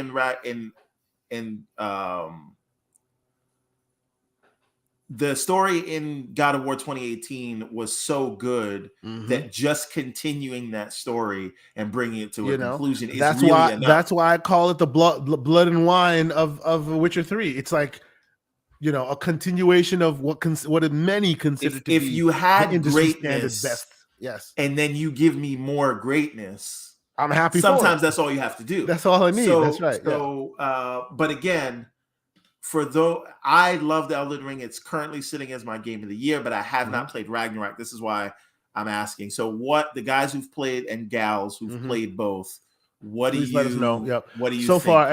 And please, the poll. The poll is in the chat right now. It is Ragnarok versus Elden Ring. Option 1, Elden Ring. Option 2, God of War. Option 3, where is Vampire Survivors? Just saying. Okay, let us move forward with the next one here. So, best direction. I hear I've only played one game on this list, so I can't really. Okay, I'm going to give it to Elden Ring. I played 3 of the 4 on this list. I've played Elden Ring. I've played, of course, Forbidden West. I have almost 300 hours into that game. Yes, it's a 35-hour game. That's what I have you were 300 playing hours when you should have been playing Elden Ring, but whatever. I played Immortality. I didn't finish it, but I get it, and I love that idea of it. It was just a little too open-ended for me. Like I need more direction in games like that because I eventually just kind of tune out if I don't get it. But this game uniquely probably deserves the direction crown because they have this way of funneling you through to where they need you to go without necessarily telling you or using any kind of instructions to provide that to you. And the way that they get that done successfully is a very, very much a testament. He says it's overrated. Slow-mo says it's overrated. It's not necessarily the game itself that I think may be commended in that regard. But the developer that makes it, he's iterated on this one. Like same thing with Her Story, right? They funnel you through this way without telling you anything, right? All these other games, they go, you press this button to go here. Sonic, every 5 minutes is a tutorial. This game just kind of plops you there with a bunch of I'm just saying exactly. Games tend to tell you what to do, and then you go and you do it. This just plops you down with a bunch of footage and say, have at it. And just by sheer like way of directing and what they present you, going to YouTube is how you figure it out. No. Let's be clear. Let's be honest. That is the shortcut, sure. But the fact that is possible and people do that and it works to a really large degree, to the point where Immortality got like rave reviews. I mean, high 90, I thought. Like it was really up there. I think that speaks to the direction. So, I wouldn't be surprised if it got some kind of a nod in this direction, although, not every game is for everyone, and it didn't speak that much to me. So for Elden Ring, like what you're talking about there is like super important, because I don't think I've ever played a game that had that sense of exploration where you just, and there's so much packed into it, like the layers of where things are hidden for you to go and find these things. I can't imagine how long it took them to put all that together, but like I would go into new worlds new areas of the map that I wasn't like level to handle yet. And I was legit scared. Right. But like, let me try to run it. Were you holding on to the weird dead finger at the time? Like, no, I don't mess with the fingers because I don't want to do multiplayer. But like I really this idea of the environment telling the story for you is I love you, Slow. This is a good question. Hell, it does. Best direction is no direction? Exactly. Well, hold on. When they say best direction, right? They're talking about like, like a movie director kind of thing, not the player being directed. Well, I honestly see that's the thing, right? Because read the description: awarded for outstanding creative vision and innovation in game direction and design. So this is not really necessarily what direction should be in games. It's more about the gaming equivalent of a movie, right? Yeah. Right. So we would say, like, I know it's not Cory Ballard this time for Ragnarok, but Cory set that up for this. Yeah. So this for Elden Ring, this would like go to Miyazaki or whoever. Yep. Understood. See, there I go again. It's a game award. I was using game criteria. Forgive me. What hey, what did I know? Best narrative. I feel like this has to go to Ragnarok. I'm just saying, it just made, and if they give best narrative to Elden Ring, I will revolt. I'm sorry. Because that means every game writer out there is just going to be like, all right, well, let's go back to our commercials and try to make ends meet, because they don't want any game if there was an award, it could go to Elden Ring, but not best narrative. Exactly. Not actual, not actual narrative. And even in this respect, I would say Forbidden West doesn't deserve to win, but they did try to do something there. Most people clowned it, but I do think they did try to do something there. All right. More than what Elden Ring did. Anyway. Before I forget, and this is just so the chat can remind us next week for posterity, I want to do an Excel sheet like we did last year and do our picks and see who racks up the most. We'll see where we go. Okay, for sure. We'll do that. And we can invite anybody from the chat who wants to partake in these let's do it. Estimations. We'll have some fun. That's right. Let's see. Best art direction. Scorn. I think Scorn deserves to be there. Yeah, I do. It's disgusting, but like, it's meant to be. Like, that's what they were going for, and they really succeeded at that. It was gross, but there you go. Let's see. Best music. This is the snub. Sonic. I'm sorry. Sonic should have been here. Actually, you know what? Metal Hellsinger. I agree. Metal Hellsinger. Like, they were so music focused that they actually wrote. And by the way, there's almost no music in Elden Ring. Yeah. Like, why is that there? And you couldn't put Sonic. I'm so best tired. Audio design. I don't know who to say for this one. Yeah. See, I would say I like Horizon. Like I put a lot of hours into Horizon. You know, I don't think the music and or sound or audio design is a crowning achievement of some kind. It's great, but it's like there's so much more there that they're there to show you rather than the music or any aspects of that. So I don't know. I feel like this part may be grasping at straws a bit. Modern Warfare 2. I haven't really put Okay, it to pieces as I that should. main menu theme was very good for Elden Ring. I'll Go. give you that. There you go. But for what you get in Sonic, it's anyway. I'm not gonna. And how about this guy? I'm How gonna about this protect right my here? peace. I feel like this is a very interesting category. It always tends to be. I think these are all very good picks. Yeah. This is the one where I could just kind of throw a dart and wherever it hits, I go, sure. Because they've all really pulled out all the stops. I love Ashley Birch as Aloy. I think she's amazing. I do like Plague Tale Requiem, and I haven't played fully of it yet. I just kind of dabbled. So, I will go back to it. I wanna say something to Pixelbit G about Yes, Halo not being there for audio design. Mm-hmm. I think that because we know Halo missed the mark last year because of when it released, but because Halo has built itself as a service game, because in the public's eye it has not delivered as that. It has basically disqualified itself from all these awards. That's right. So no one's going to consider it because of the perception of that game as it relates to the ongoing nature of it. So that's why it's not here. And they could have mitigated that if they had delivered on their service game base, or they shouldn't have sold it as that. And then as a service game at all. That's right. That's right. It could have been there. So I agree that if we're looking at who got nominated, sound design, I would give it to Halo based on the games there that I have played, because the sound design is amazing in Halo. But again, Halo's not judged on Halo wasn't judged on what we got last year in December. It's judged on how the game has performed all year, and basically it's in the shitter. So unfortunately, that's what do you think of this category? I haven't played all of them, but this is where As Dusk Falls could really shine. Wait a minute. As Dusk Falls, I thought it was a great story, but what is the social meaning of As Dusk Falls? It's a very good story. Game. Honestly, I think As Dusk Falls should have been in the narrative category, but sure. But I here, agree too, I don't think it stands up to some of these other games, at least from what I've heard about them. Okay, like what for a thought-provoking game with pro-social meaning or message? So are you thinking that doesn't have that?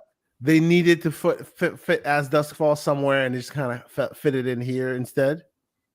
Yes, I think that's what it is. I think they couldn't fit it in the narrative category. Although, again, why is Elden Ring there? Best ongoing game. Genshin won it last year, no? Yep. And where is I'm gonna go with Fortnite this year, because I feel like Fortnite even had the hardcores playing this year, whereas before it was all casual. Absolutely. The amount of people that jumped back into Fortnite this year was, couldn't be me. Because ain't nobody got a time for that. So I think this best ongoing should be broken out. There should be best ongoing, right? But there should be another one going best metaverse game, and that's Fortnite. Well, that's a whole. That's what that is. Fortnite is the best metaverse game, a game where you can find brands and characters from other games, other universes, all interoperating perfectly. Fortnite. That's the best metaverse game. I think that's where it should live, and other games should strive to meet that category. Best ongoing, I still think that there should be room for something like No Man's Sky, because it still keeps giving people, and people still really appreciative of that game. So there's that. Best indie, that's where they fit Sifu and Cult of the Lamb, which they Travis Democracy as well. Like, look at these guys. They basically put all the best indies against each other, so only one can win. And I think they all deserve to win something in each category. Well, we don't want participation awards. This is a just sure nomination. Whoever takes you really think takes it's a just but it's going to be Cult of Lamb. You think so? You don't think Neon White's going to steal it? Because a lot of people were all on the Neon White. Maybe, but then again, how can we say Stray is nominated for Game of the Year, which was clearly a dartboard pick from this list? Yep. And then say it doesn't win Best Indie, right? How are you not the best indie, but you are? So are you saying that they put it there knowing it's not going to win, and then they're just going to give it the Best Indie award? No, I think. And if they did that, I'd be very pissed because Cult of the Lamb deserves. I think Stray gets nothing. They were nominated. They should be happy about it, right? Hey, okay. It's gonna get them a lot more sales. So I think Diablo Immortal might stand a chance, but it's all Marvel Snap, baby. And I play Snap. I have played the. So Diablo Immortal would win if it didn't have this reputation around like the end game, because you can play it for several hours, but play that main campaign. It's about perception, as you said. It's about perception, as you said. And right now, the perception is Marvel Snap can do no wrong. Like, even people who don't play card games, I hate card games. I hate them. I've said this before. I am so addicted to Marvel Snap right now. Oh man, if it wasn't for terrible internet connection in Ghana, I'd be only Marvel Snap all the time. How much time did you put into Diablo Immortal? Diablo Immortal, I put about 3 hours. And the reason why I didn't put more is because I knew I want Diablo 4, and it's doing Diablo 4 only at a lesser scale. Yeah, you can play it on PC as well. Since it's around the corner, I just kind of want, and of course, like you said, there's that perception of the end game and all that stuff. So ultimately, you'll hit a frustration point at some point, and I didn't want to get there knowing the Diablo 4 is on its way. So I didn't even give it that much of a chance because I know what I know in the context of it.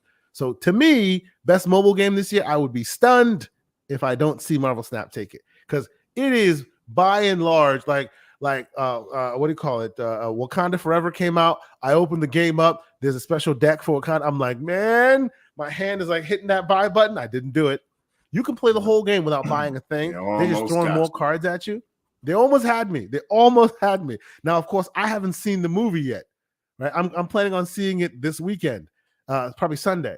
So after that, probably buy the Marvel Snap. What do you call it? The card pack of Wakanda Forever. So I'd be surprised if I don't see them take this away, because everybody's talking about how great that is. Even people who don't like card games, like me, and mobile games in general. I'm not a big mobile game guy, but it's good. I do play mobile games, but you're not gonna catch me on that one. So there you go. If you are a Marvel head. Man, if you were a collector in the 90s of cards, oh boy, I like, it's just so great. Anyway, best community support, I'd still say Fortnite. No, well, Fortnite or No Man's Sky. Let me ask you a question about this one. Time. I know when they launched, they were in the crapper, but should Cyberpunk be here? Because they've been putting out some meaningful updates. The game's been getting better. A lot of people are back into it. They've been fixing the issues. But if you look at even though the category is open-ended and potentially could incorporate Cyberpunk, if you look at the actual games themselves, are service games. These are all service games. So it's best community support, but for service games. That's kind of like the secret part of it that they didn't say, and that's why probably Cyberpunk will fall through the cracks there. But I do agree with you. That they've come a long road since they started. So they should get some kind of recognition for it. We'll see what happens when they start, adding more DLC and all that stuff. We may hear more about it from that standpoint. Innovation in accessibility. Sure. I can't speak to any of these. So. Here also, As Dusk Falls. Probably Last of Us Part 1. They did a lot of stuff there, right? And so did As Dusk Falls. People can play that thing with a phone, just like hitting a button, and that's it.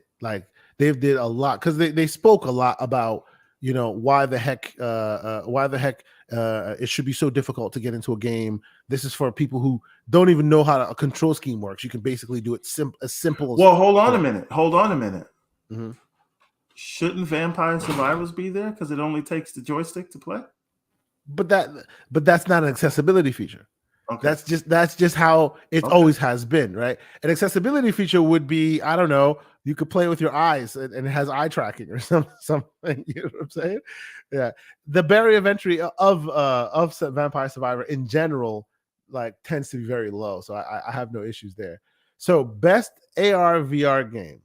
Can't. Oh, this is all you right now. Yeah, there's no doubt. This is you between. And Cock. So I say these three are in contention, and of the three that are in contention, it's either Moss 2 or Red Matter. And why do I say that? Because this is a hardcore VR game for VR heads, and most award shows say they care but don't give a crap about VR.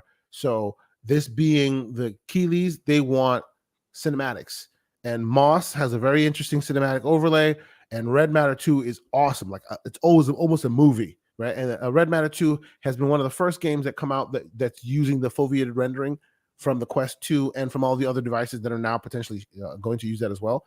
PSVR 2 as well. So it to this day, you can actually play Red Matter 2 in Quest 2, Quest Pro right now, and where you look tends to be like so much more performant graphic wise than everywhere else. They've really honed in on that to make it kind of look almost like console AAA quality level. So I think because of that, it'll put it out versus the others. So word shape sounds just came out of your mouth that I didn't understand, but I'm just gonna take your word for it. Just keep it moving. I understood.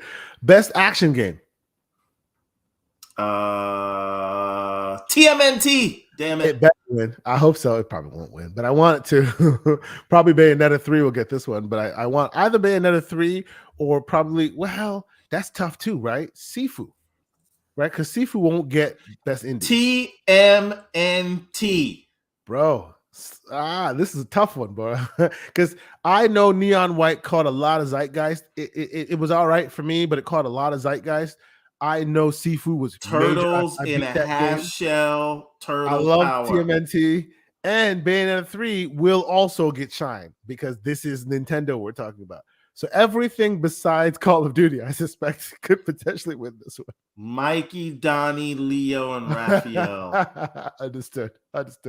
See, Umbra knows what I'm talking about. Probably Bayonetta 3. Master Splinter, April O'Neil, and Casey Jones. Let's not best keep action doing this game. nonsense. Casey Jones. It took you a like forever and a day to discover Casey Jones, but I did it, and I played that game all on cloud on the Steam Deck. All on Xbox Cloud on the Steam Deck. Yes. So weird. By the way, I still bought that game on Xbox and Steam. I bought it on Steam too. Yeah, that's right. Why not? So, what about this one? Best action adventure game. See, here, maybe Plague Tale? No. If they give Game of the Year to Ragnarok, maybe Plague Tale? I think this is where you give Horizon a participation trophy. This is the category to do it. Yeah. See, and like Anime Reaper here, is it Reaper or Rapper? Anime Rapper. I would give Tunic a vote, but yeah, we know how Tunic came out. Can we talk about how I'm a fraud because I actually did not like Tunic? After all the years of following it. I appreciate you admitting and acknowledging your faults, good sir. Listen, I bought the game. I know it came on Game Pass, but I bought it. I supported the developer. I support that guy. I used to watch his Unity tutorials before he had the game. More power to him. I hope he makes more and has all the great success. I didn't like Tunic. It was not. We can talk about it. But I feel like it's one of those things where he was developing the game for so long that he tried to make it challenging for him, but because he'd been in the world so long, what's challenging for him, also Death's Door did like completely change my perception of that game. Slow-mo, absolutely nailed it on the head there. I think it's the idea that the enemies follow you from room to room become more annoying than a challenge.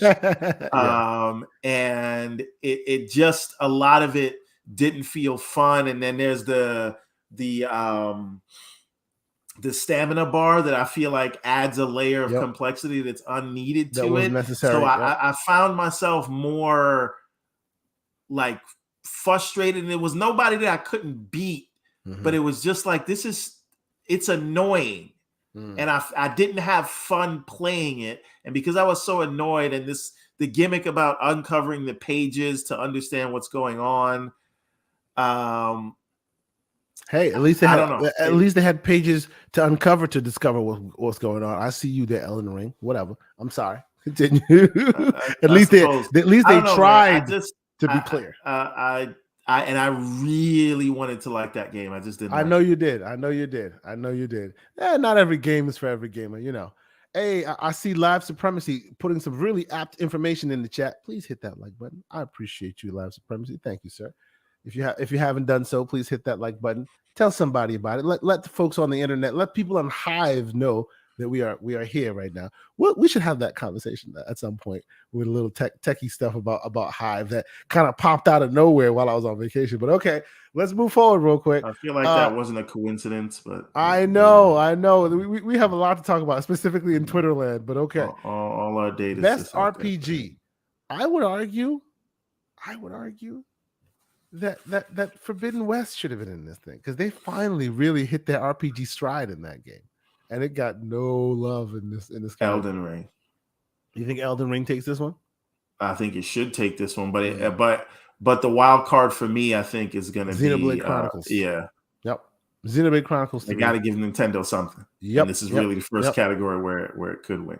Yep. Best fighting game. I think JoJo's Bizarre Adventure takes this one, although I think that Sifu. Why is Sifu here? Yeah.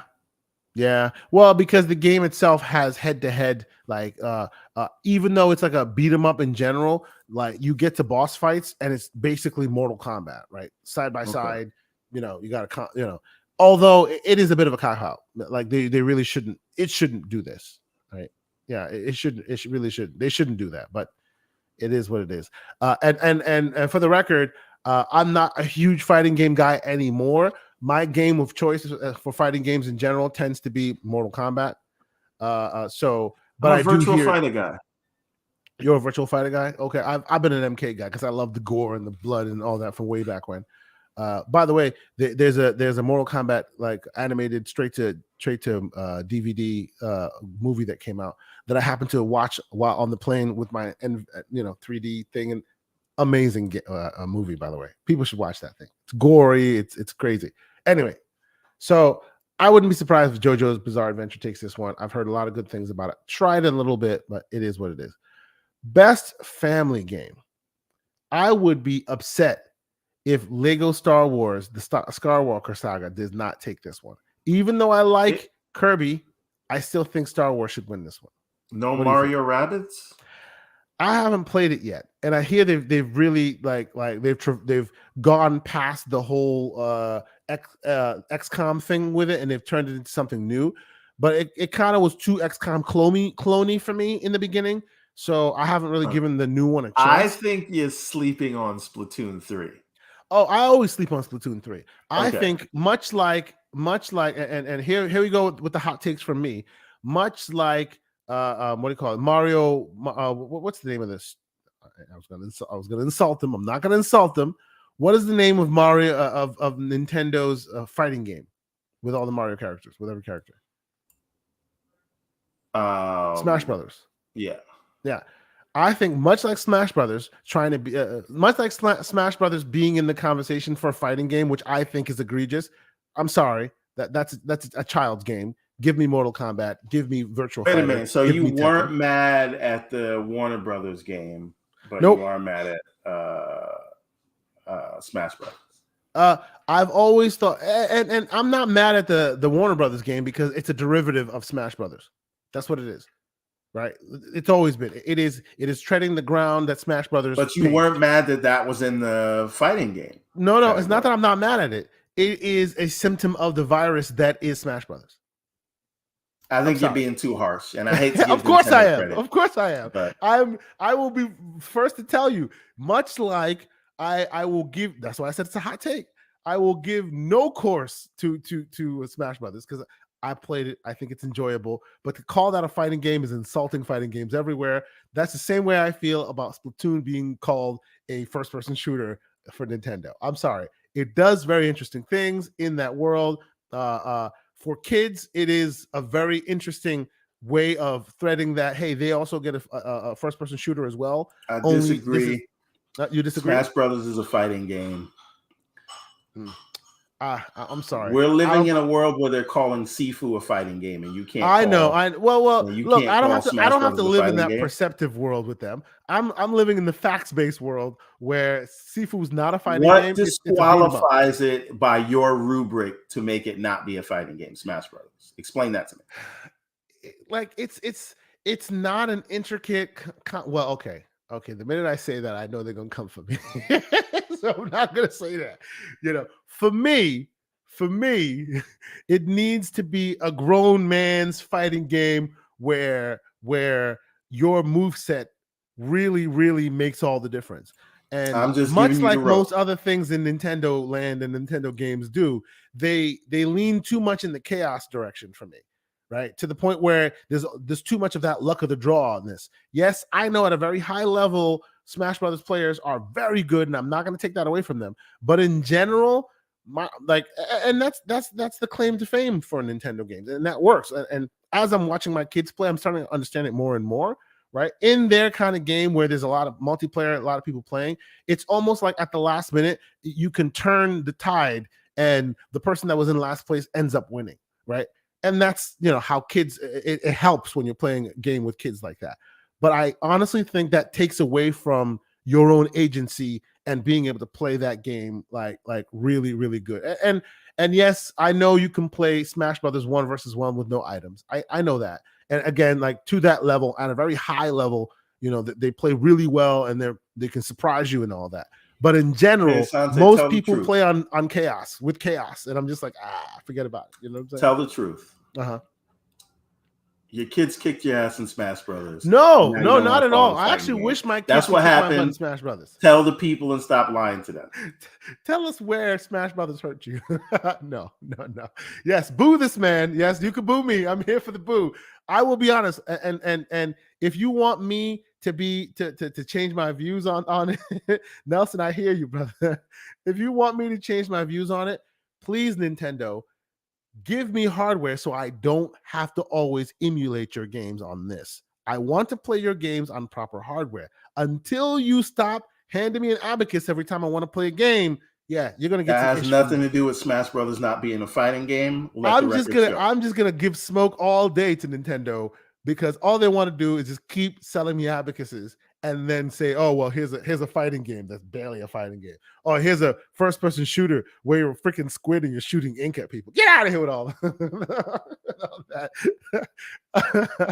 But yes, of course, I can talk all that smack, and it's getting a lot of play in my household because I got kids. It is what it is. All right. So, best simulator or strategy? Let's see. Now, here is where I think you might be on something with that Mario Rabbids thing. No, this is Total War. You really think so? You think Total War would take this? Total War, Warhammer, Pixelbit. If you're in the chat, weigh in here. Okay. I think it's Total War. Okay. Yeah. Hey, and admittedly, I haven't really put too much time into any of these games yet. I played 2 Point Campus a little bit. Dune Spice Wars, I want to play. I haven't played it yet. And yeah, I'll probably get Mario Sparks of Hope because I have the first one and they say it's not XCOM-like anymore. So I would like to actually see the differences there. So I will give some of these games a try. Have you played Spice Wars yet? I need a review. Oh yeah, that's a good question. Yes, because I think that was a topic of conversation for us for a little bit when Spice Wars were first announced, right? So yeah, I would like to know if you played Spice Wars. But let's move on, and we'll get your answer in a minute. Best sports games. Oh, it's on his list. Slow-mo says it's on his list. All right. So by virtue of playing only one of these games, OlliOlli World for me. I love that game. It's fun. It's tranquil. It's beautiful. I love that game. No comment. I hate sports. You haven't played any of them? Okay. He hates sports. And best multiplayer. Turtles. Really? Yes. But Overwatch 2 is probably going to win. I'm about to say, like, Overwatch 2 is right there just staring you in the face, even though it's literally Overwatch 2.0, not Overwatch 2 the game. Content creator of the year. They put Nibelin in here. I guess this is one of those. He's leaving. He's gone now. So salute to you. This is the Heath Ledger. Yeah, basically, it's the Heath Ledger award, right? If he wins, will people be able to reach out to him? He's no longer dealing with it anymore. Yeah, Ludwig will win. I do agree with you there, Lucius the Gushes. He's out there. Like even I know who he is, and most of the time when it comes to these categories, you barely, unless you're really in their world, you don't really know who they are. Everybody knew who Nibel was, and Ludwig as well. So I hope Nibel wins though, just to kind of be like, yes, you did a lot for us. Shout out to you. You know what I'm saying? Let's see what else we got. Best debut. Huh? So best indie and then best debut indie. So I guess what? Best indie like your first game time period. developing in a game. No, I think this is Vampire Survivor. That's it. Don't even just keep going. That's it. There you go. Uh-huh. And let's see. Best adaptation. Best adaptation. I wanted to talk to you about this. Wow. Okay. Yo, this is crazy. Okay. Now, here's the thing here. Right. I mean, there's one of these is not like the others. Sure. Right. Yeah. Yeah. But I think this shows us that we may be at an inflection point in the video game adaptation. I mean, it also shows us that the market leader gets to bully their way into things they should have no business being in, but that's neither here nor there. Continue, sir. Sure. But this is one of those we needed a fifth one, so and they even put it fifth on the list. But anyway, you might as well just like put like a piece of paper on this part right here, because come on now, I'm sorry. But I think Arcane takes this. Yes, because Arcane is the standard. Yes, Cyberpunk Edge Runners deserves to be in the conversation. I'll even say Cuphead show awesome. Sonic the Hedgehog 2, as great as it was, it pales in comparison to the first three. Stop. As good as it was, it pales in comparison to the first three.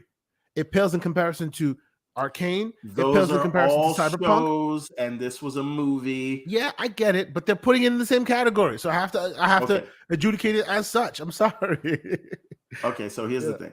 Uh-huh. I think in terms of quality, I think in terms of reach, I think in terms of moving the video game adaptation medium forward, I think Arcane wins all of those categories. And I think Cyberpunk goes through a door that Arcane kind of opened to say we can take these things seriously. Yeah. And I know they were in production at the same time, so we can't really say.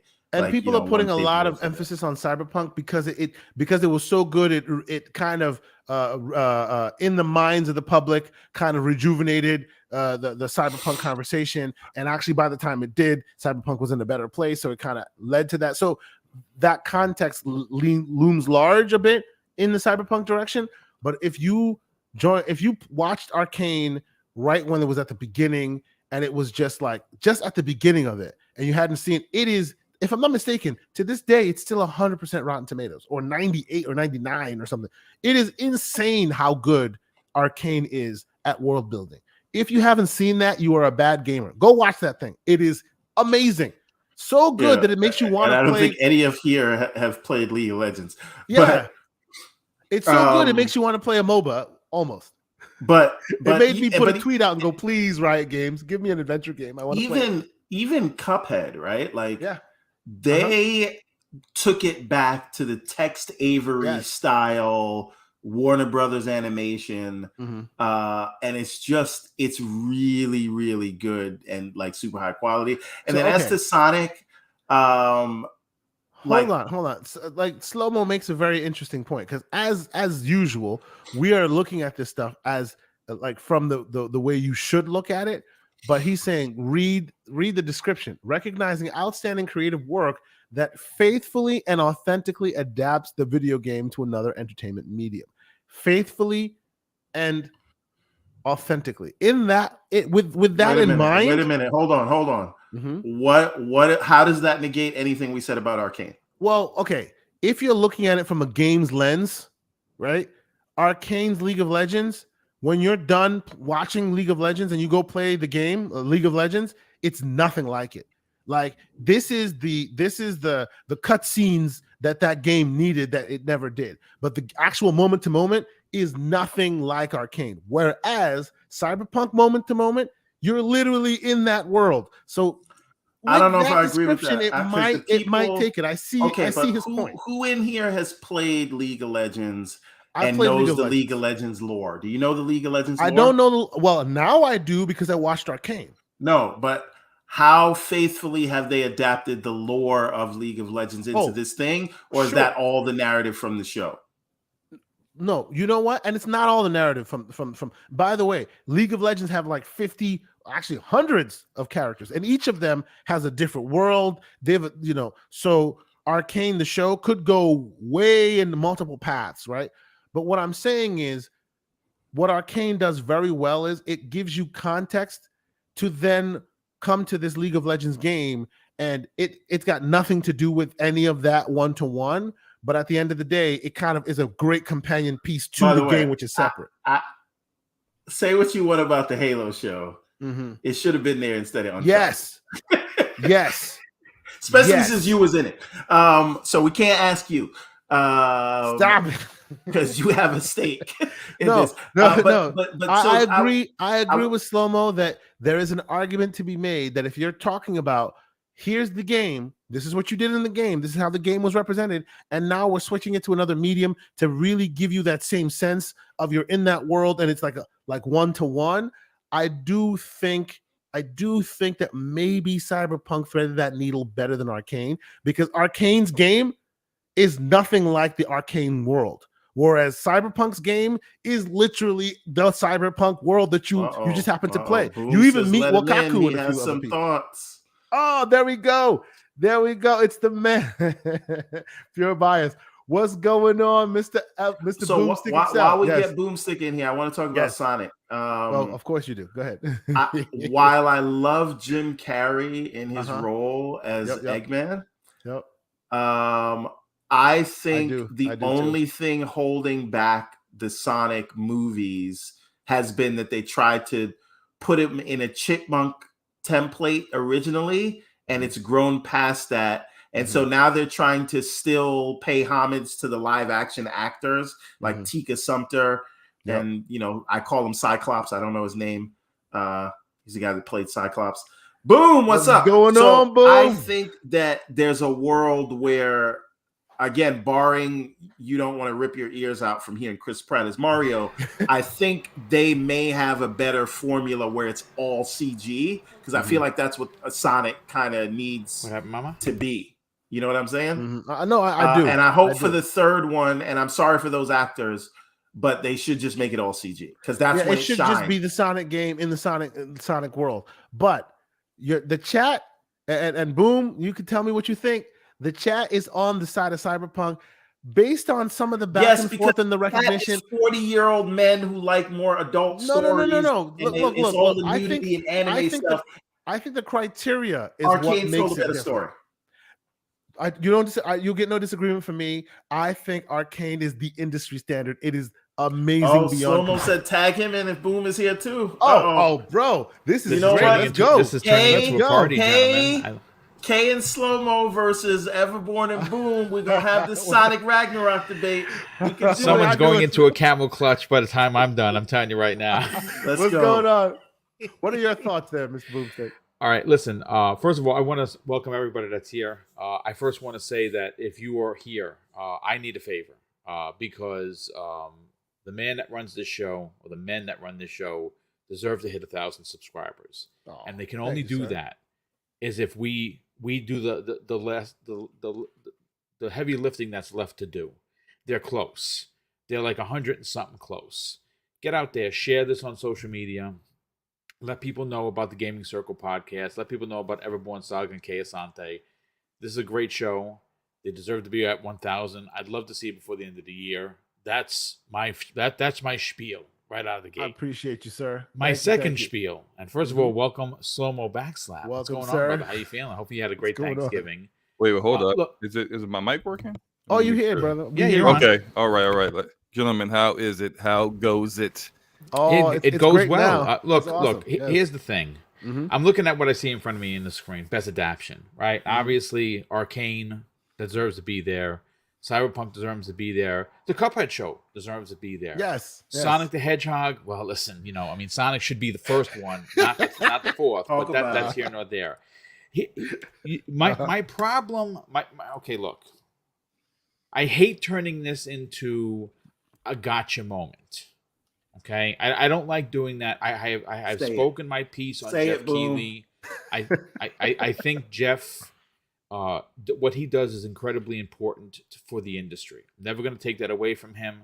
I think the fact that he wears his PlayStation heart on his sleeve is commendable, just the same way I wear my Xbox heart on my sleeve. So that's not a problem. But the issue that I have with things with the Game Awards specifically are just a few, and this is one of them. The Halo show, regardless of what you thought of it, okay, deserves to be here better than Uncharted. Uncharted came out, and yes, it did well commercially, but I don't think it was a better told story. Okay, I think that is it. There's when all of these categories first came out, and a lot of these categories are new. Some of them seem to be lensed towards PlayStation IP. Cinematic IP. Right. Yeah. And it's again, it's one of those things that make you wonder why people call this the PlayStation Awards and not the Game Awards. See, this is how Jeff gets himself in trouble. Now, you can call it bias, you can call it my curiosity. Halo Infinite got snubbed last year because it came out too late, and that's to be fair. It came out in December, it missed it. There's no questions about it.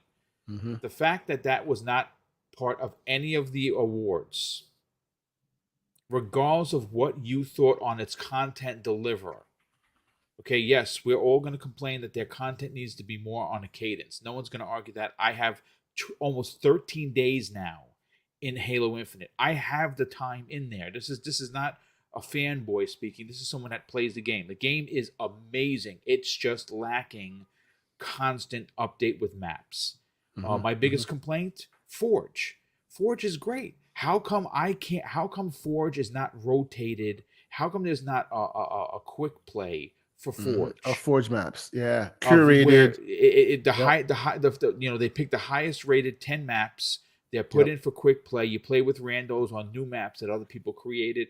The fact that that's not a thing, it blows my mind. They have a simple way of solving some of the issues that people have been having, and even that they're not doing. That would fix your content problem. I think their biggest issue with Halo was the fact that they promised certain things and they didn't deliver. They did not deliver on those promises. Yes. They should have never launched a Halo game without co-op for campaign. That's definitely listen. There's no argument that they did that. The game should not have come out into this month.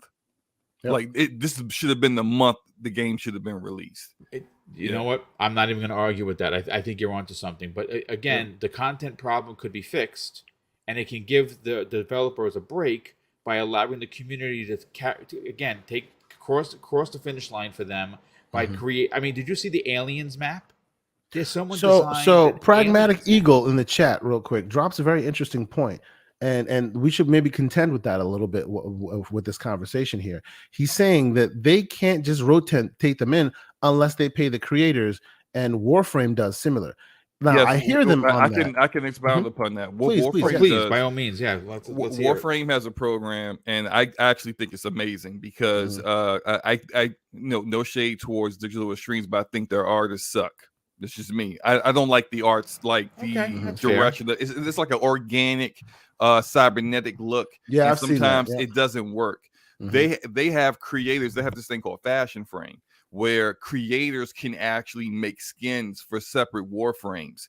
Those skins, usually almost 9 times out of 10, are far better looking than the actual. Now, are the creators made to like? Can they put it in like a store and get paid for it? Yes. So Warframe is a game. It's a free to play game, but like you have silver that you can spend on like buying almost anything. But you could put your own money into that, or you could do the whole Warframe market and trade other stuff that you've grinded for silver, and then use that to pay for it.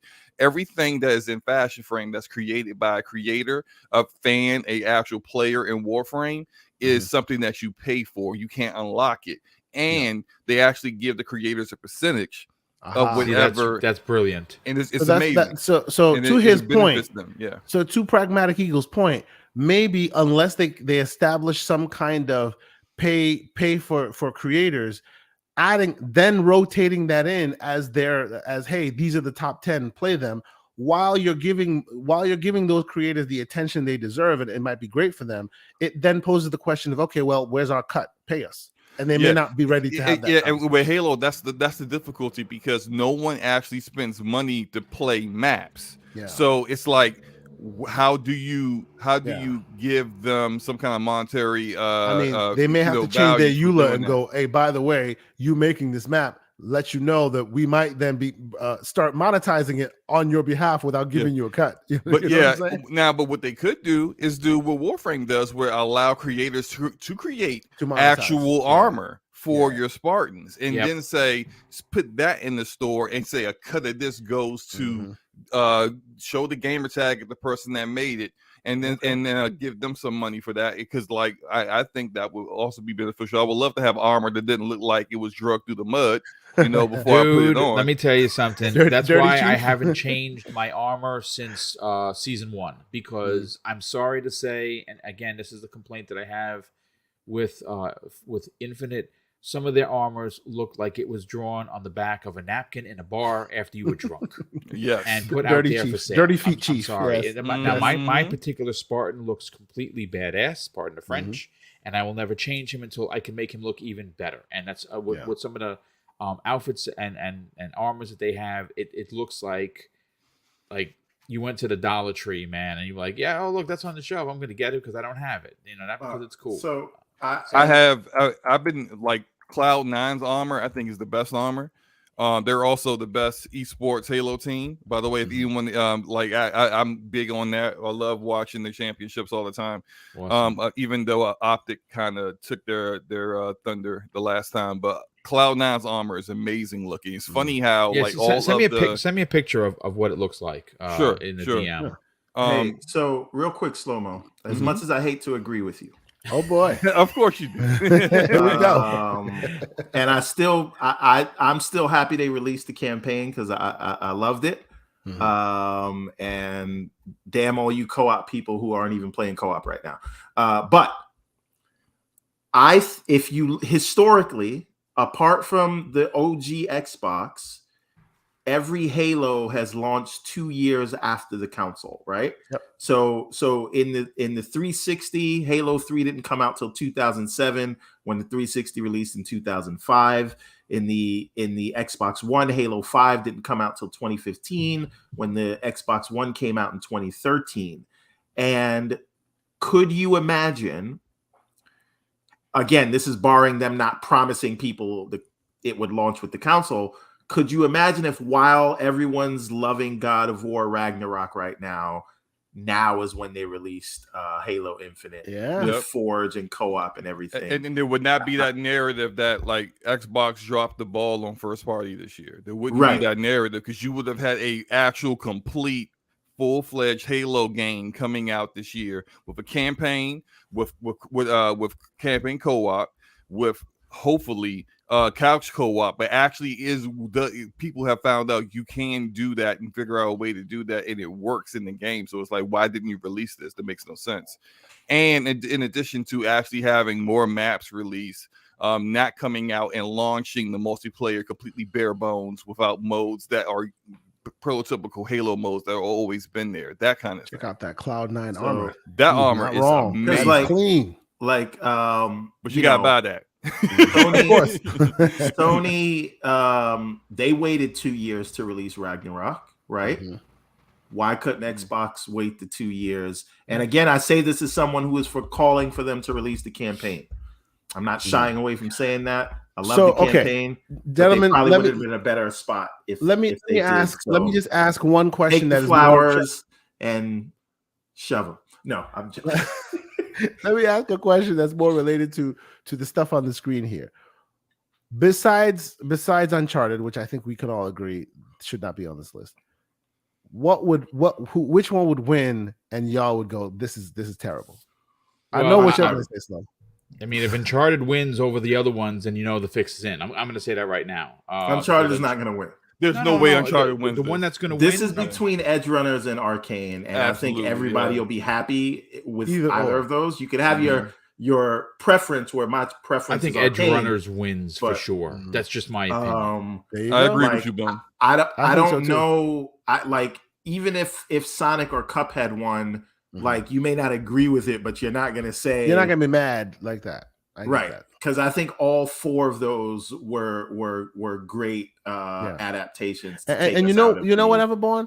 I think another thing that we're not taking into consideration, specifically considering Arcane, that's been out for a while and it didn't get the recognition in the gaming sphere it deserved. It's been out Right. for at least 2 years now. Yeah. Right. Whereas Cyberpunk just came out fresh with the rehabilitation of the game. So that newness that you know, Sonic that, is this year. Cuphead just released their new season. Yep. You know what I'm saying? Yeah, So, but I mean, nobody really talked about Cuphead season 2, and Nope. Sonic was earlier in the year, and Arcane was huge.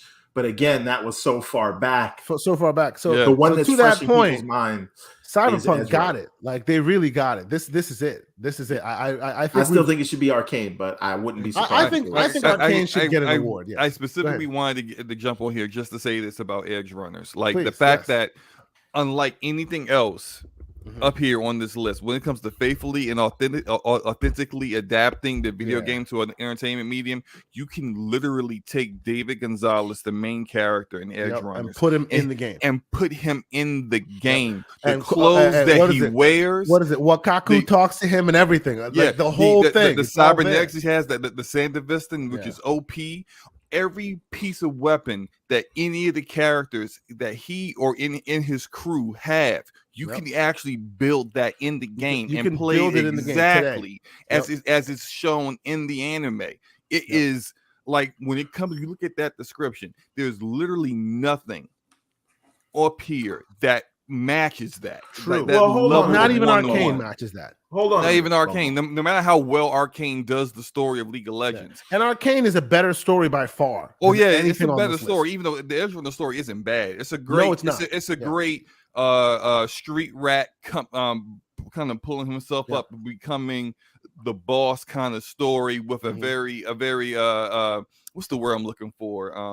The ending isn't Well, it reinforces that nobody in Night City has a happy ending. exactly. Night City always wins.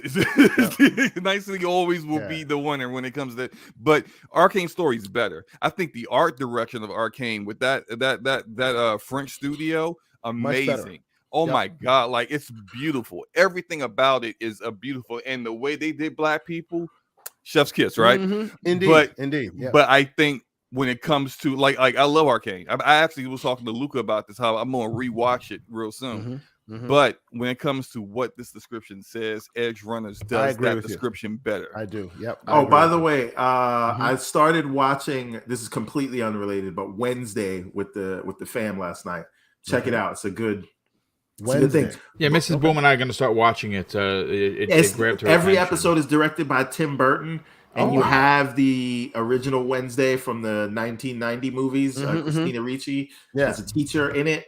So that's cool. It's really good. Anyway, but for Sonic though, Slow-Mo, when you watch that movie, right? I get it that they use the Chipmunks formula to begin with, and now they're stuck with it. They're like handcuffed to that dead hooker, as I like to call it. Wow. But Okay. And you Welcome can tell back to the they show, want to ladies and get gentlemen. rid of it, right? Because they move away from the humans for a lot of the second one, and that's why it works. But when they're away from the humans and you see what they do, so much of the elements were ripped directly from the game. Even when Sonic not being able to swim and he was going to drown, and they started playing the music that you hear before Sonic drowns, and then he had to get the water bubble. All that, and the whole supersonic thing, all that being in there is a faithful adaptation of that game and taking all those elements. So Sonic came very close. But I see what you're saying about. But you know what, though? You know Okay. what, though, Everborn? To be fair, that's like saying that. Oh, you hear the armor sounds when Master Chief is getting hit and all that. So that makes it no. Like No, it's but it's not even in the hold realm on, of don't Beep, do beep, beep, conversation. beep, We're beep, talking beep, beep. cyberpunk. Oh, You know what I'm saying? they put the don't do armors that. down. Oh, Don't do that. faithful adaptation. Even though Chief takes his helmet Don't off do 90% of the time, and Chief it's Stop does Master German is Chief. take his strutting helmet around with off his in the butt lore. We're cheeks. not gonna go through this again, Stop. slow mo. Stop. not as often as he does in this The- TV the show, and you point know I it. broke the show. I'm sorry. He can't wait to take his helmet off. No, My but- God. And his butt cheeks are hanging out all the time. Can Okay, I not Flo, see we this know you man's paid a cheeks? little too attention I to the butt cheeks. understand, Master Cheeks, let it but go. I couldn't when help you're it, man. They were playing just as- there on the screen Okay, all the time. you know what? I'm not gonna relitigate this thing. The Oh, Chief no. and the Spartans take off their helmet. But the point is, Sonic was actually, I think, very Thank you. faithful So did to I. the game. Pragmatic. Thank you, Eagle. So Lucius. did He I. doesn't have sex with Appreciate it. prisoners of war in the game either. Yeah. Yeah. No, he does not. No, he Wow. definitely Okay. does not do Okay. that. Let's move Man, swiftly along. he gave her that Spartan power, didn't he? Stop it. Slow, please. Okay.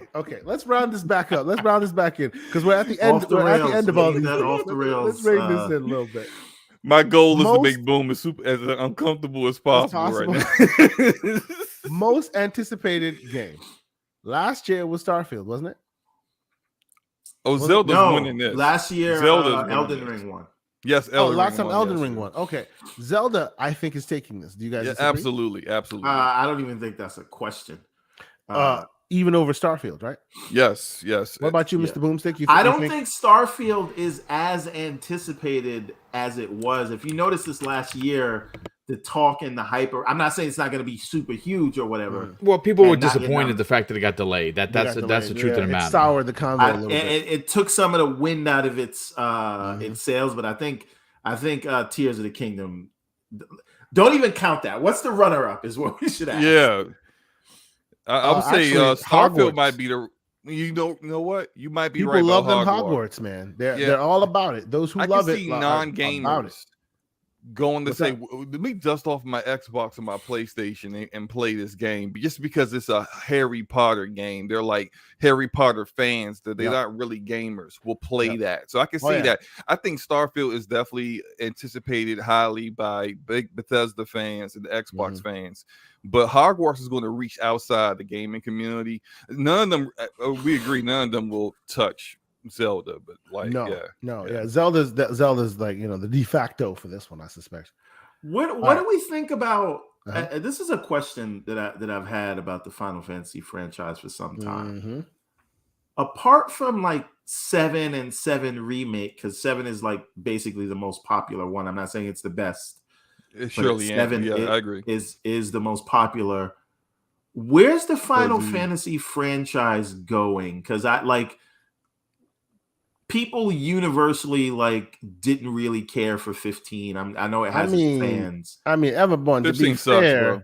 let's first figure out where Square's going before we see where their franchise is going. Clearly, they themselves are lost right Square now. is gonna get acquired by Microsoft as soon look- as this Activision business is done. But that's another. Look, That would be Argument. Here we something. go. Square slimmed down and put on Yeah, the the makeup and hit the gym, Yep. all Trying to get- attract get that right. one guy. Now one guy still didn't call Square Nope. up. Still left Nope. them. He's on red. not leaving his wife. You Yeah, are the side. Get over it, chick. Square. Get over it, Square. You're the side chick. You're not. You're never going to get the ring. Oh, It's goodness. not in the All right. cards for you. You're Uh-huh. not getting the calls on Thanksgiving and Christmas, No, right? see, I guess You my are point- February 15th status. Stop. You don't get to meet moms.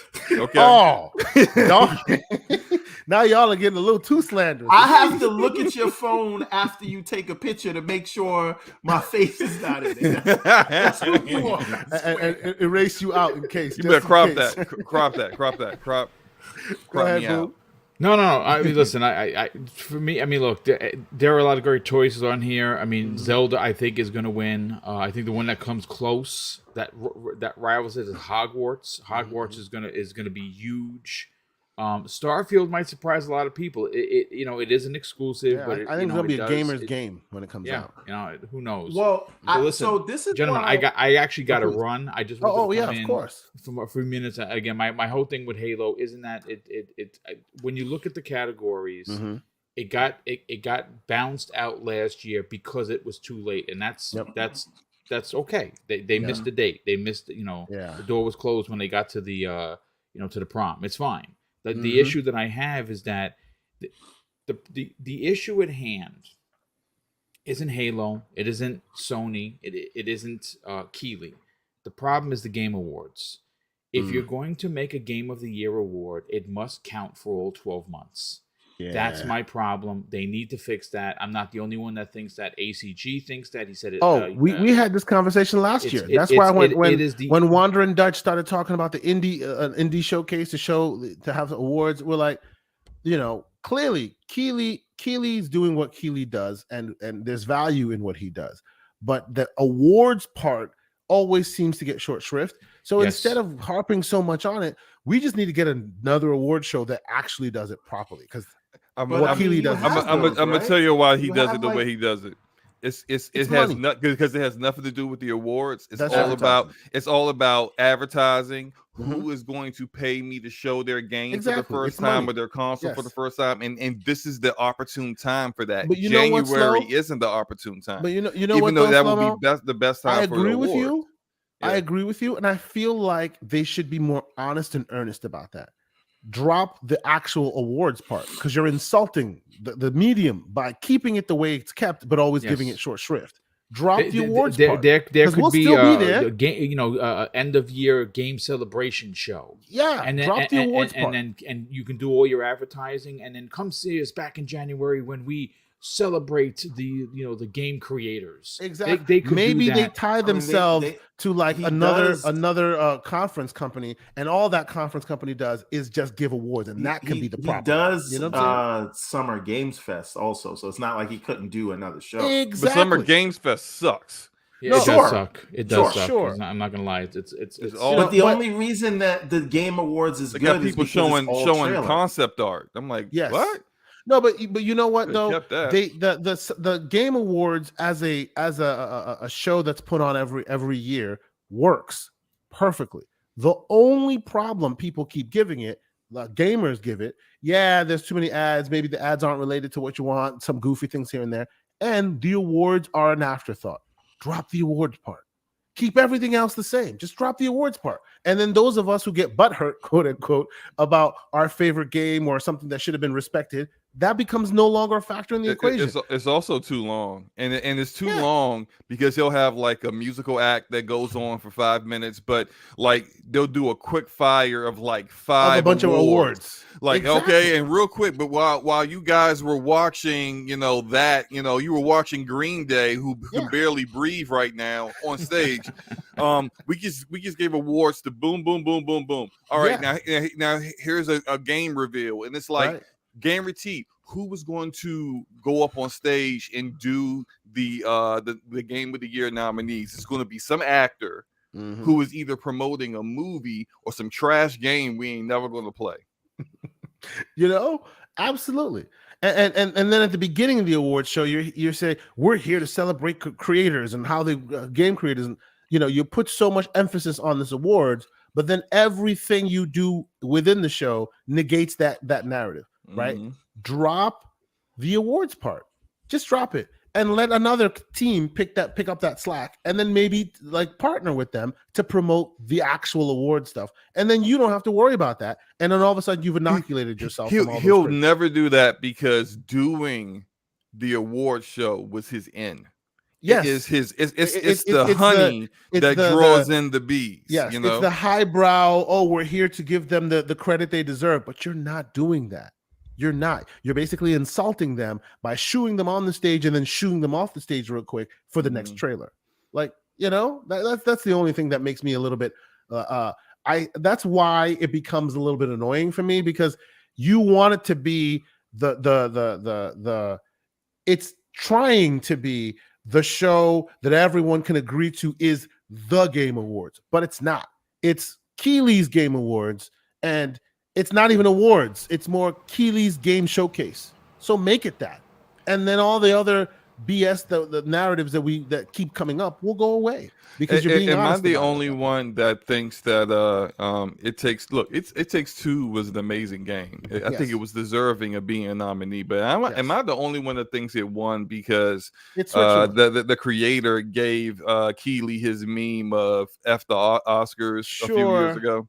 Yeah, and it was Switzerland at the time when it could have been one versus the other. I think it won because it was the safe one to choose. It's Switzerland. Yes, you won't get hate from left or right. Oh, what platform? True. No. It's Switzerland. Everyone liked it. It gets the awards. Nobody can complain at that point. And literally, no one did complain. Everybody was like, "Okay." I mean, what? And that's why I think Stray is going to win this year. No. No, sir. There's too many Elden Ring. But you know what? Ragnarok I'm sorry. fans. I'm sorry I kept you this long. Mr. Boomstick, I know you have to go. Please tell the fine people if they don't know who you are, what the hell are you doing here, by the way? You know what? Listen, I'm sure there's a lot of people that don't know who Mr. Boomstick is because there are some 100,000 subs that I don't know. I'm like, who's that guy? I actually met one recently, and I was like, oh my God, I can't believe I didn't know about you. But listen, at the end of the day, folks, it's really not about me. It's about these gentlemen here, okay? Oh, stop it. Their channels are growing. Slow Mo does a great show weekly. I want Slow Mo to talk about that. I want to see Kay Asante and Everborn cross 1K, and you can help us. Again, about to happen. We want to see Boom cross 12K also. Indeed. Hopefully, yeah. I mean, if I don't get it this year, I'll definitely get it next year. But the truth of the matter is that we're not getting any help from YouTube.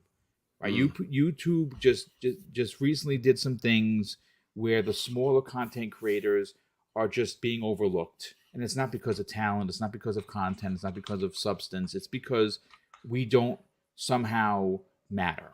We matter for our 30%. That's where we matter. TikTok, and that's unfortunate. But listen, get out there and help us help you. The more bigger we get, the more we can put into the shows, and we can get bigger by you getting out there and getting onto the socials and saying, "Hey, listen, go check out these guys. They're great. They don't use console war to grow their channels. They just have great conversations." And other than that, that's it. Listen, gentlemen, have a great day. Love you like brothers. We'll be talking soon. Absolutely, Boom, man. take Thank care, you so bro. much for being Later, here. Thank dudes. you, Boom. Have a good one. And there he was, Mr. Boomstick Excel himself. We always appreciate him dropping by. And Slow, of course, you are welcome to stay and keep the slander going. Oh, of course, I have to. I'm sure you're going to be like Valor on this one, right? We'll get through this Game Awards stuff, but yeah, we have to hash it out on this this tomfoolery. Oh boy, from these ABK documents. Oh boy, we're gonna have that conversation. We'll be here for 5 more hours. No, we only stay until 1. That's it. No, we're not. Cut off. No, we're not. So let's breeze through this. Valorant, yes. I guess. I don't know. I mean, I guess I don't really. I would say, look, I know Halo's not up here, but I said, I love Halo Championship series. I love it. It's so like when you play Halo and you know the level of skill that it takes for the people that are up there. The guy that's like 3 and 10 is a beast. He's a monster. He's a monster. He's just getting destroyed by other monsters. It's just like Halo would be it for me. But I guess Valorant, hey, look, Valorant's gonna go to console soon. So very soon. They still won't put controller support on PC. Yeah, you will. You'll play. Actually, no, you won't. You're afraid of seeing other people. In he's the bot master, bot master. It's all good. It's all good. See, these awards, I'm sorry. Who are these people? I try, but no, I don't try hard enough. Who are? I don't know who those guys are. I still have a problem. I totally respect esports. I can't call them athletes. I'm sorry. I can't do it. I get it. You're a competitor. You're a master at your craft. I'm sorry. Erodimus's post had me. I'm sorry. I apologize. I didn't slander Halo. Is Erodimus listening? Guys, I love you like a broke brother. A broke brother that always asking for money, right? Oh, man. Guys, did I slander Halo just now? I literally said if Halo was up there, I would have. I wouldn't even criticize. I said if I would have chosen Halo for the Sure, previous yeah. one because I love Halo Championships. I Yep, wasn't being sarcastic. I actually watch it. Okay, like I watched Optic destroy Cloud9. It was Yeah. awesome. Even though I'm a Cloud9 fan, I gotta admit, like Optic has the best Halo player in the world. Mm.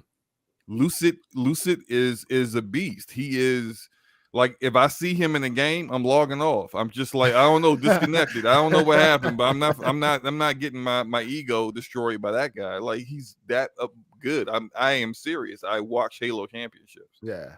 No, and by and large, Halo Championship, when you're playing, see the problem is the narrative around the game itself has taken such a almost a poisonous turn that all the good stuff just gets kind of lost in the sauce. You know, it used to get 50K live viewers. Now it's down to like 5, and it's unfortunate because it's really good. And it is very good. It's Absolutely. very good. It deserves more. But they're being penalized because of the perception that they've built for themselves. Yeah, and it's their own fault. It's their own fault for that. Absolutely. Yep. They gotta own it. Yep. Okay. So you know what?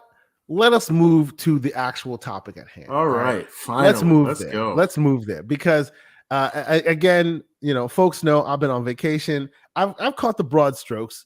But as Everborn Saga tends to do, he sits there, puts on the monocles, fixes himself a nice cup of coffee, and then prints out the PDF and decides to dig deep into these documents. That's actually what I did with the 22 pages. You know what I'm saying?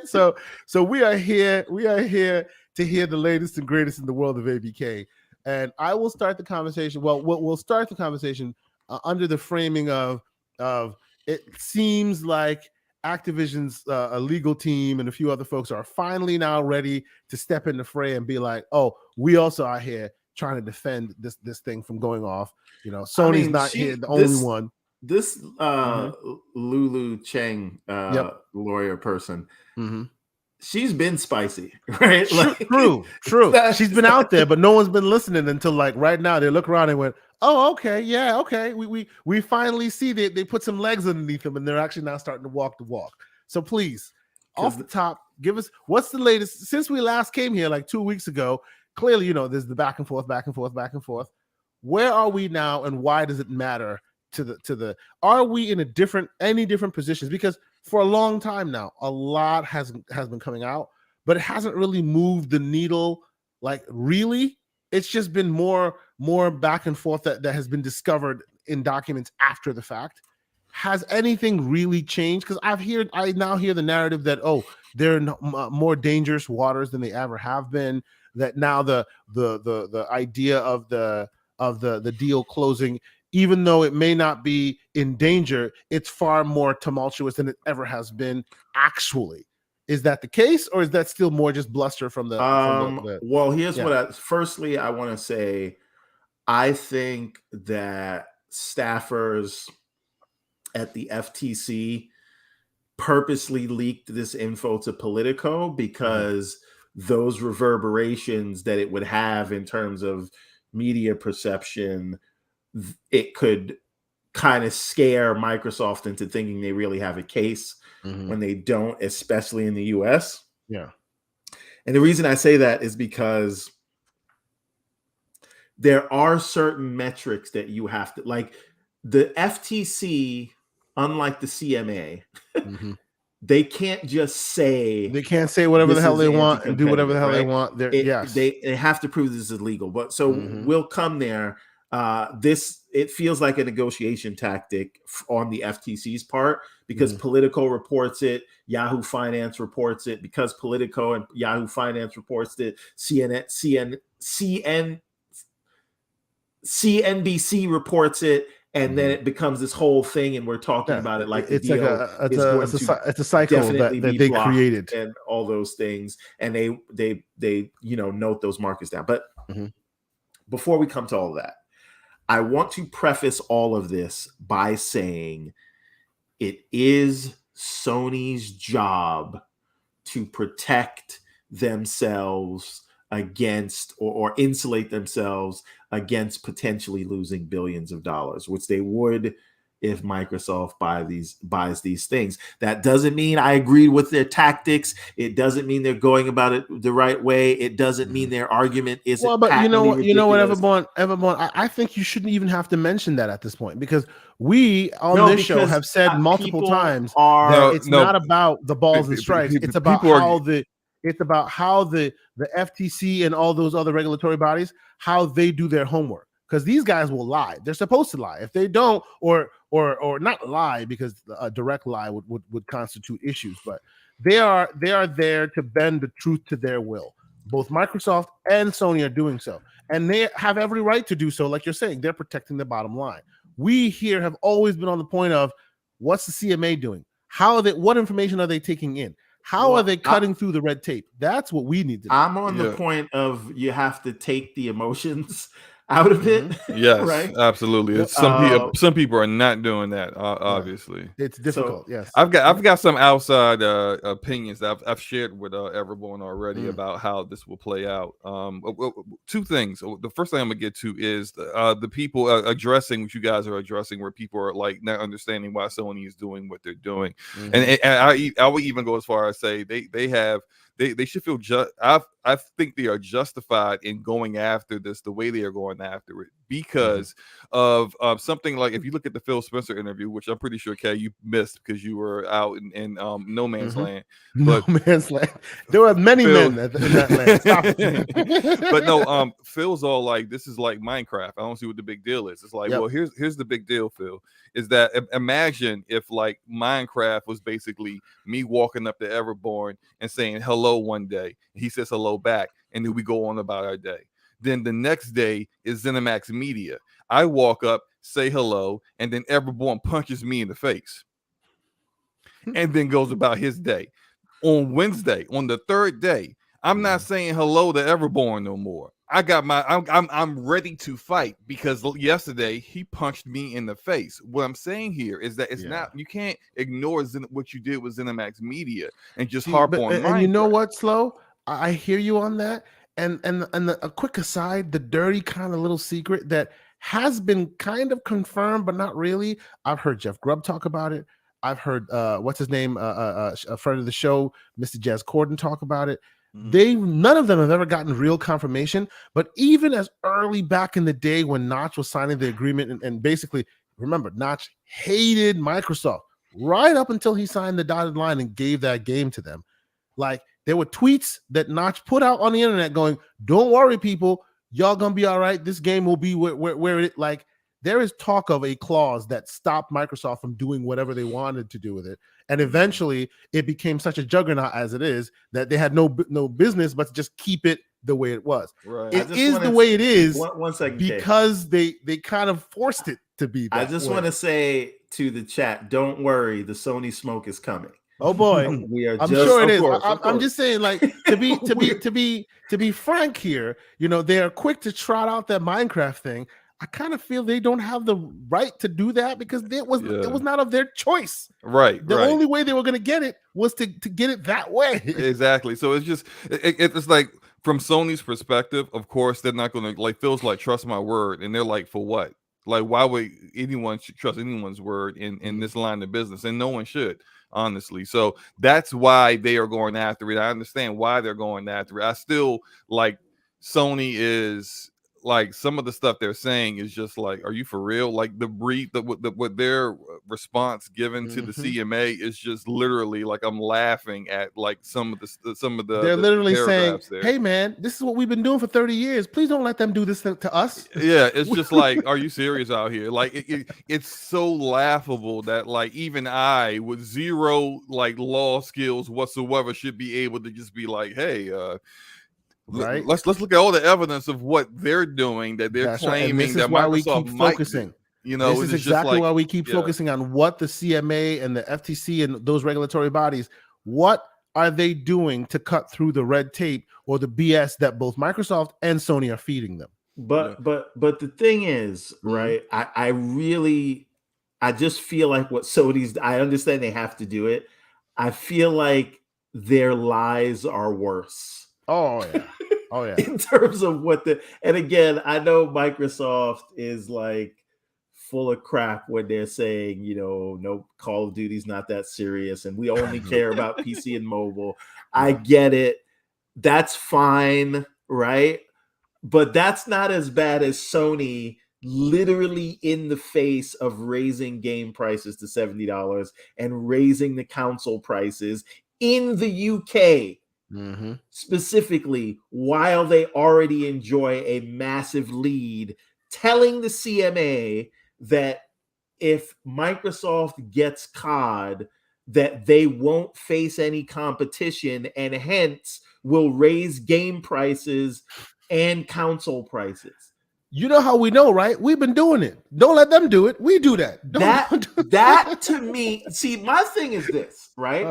I want to take emotion out of it, but I have this issue where if you're gonna lie to me, right, let it be a credulous lie, right?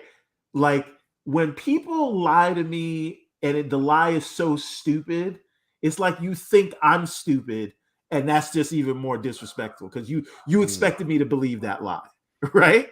So my thing is the entire 17 pages, because you take out the title page and then they have a bunch of redacted stuff in it. So you have about 17 pages there.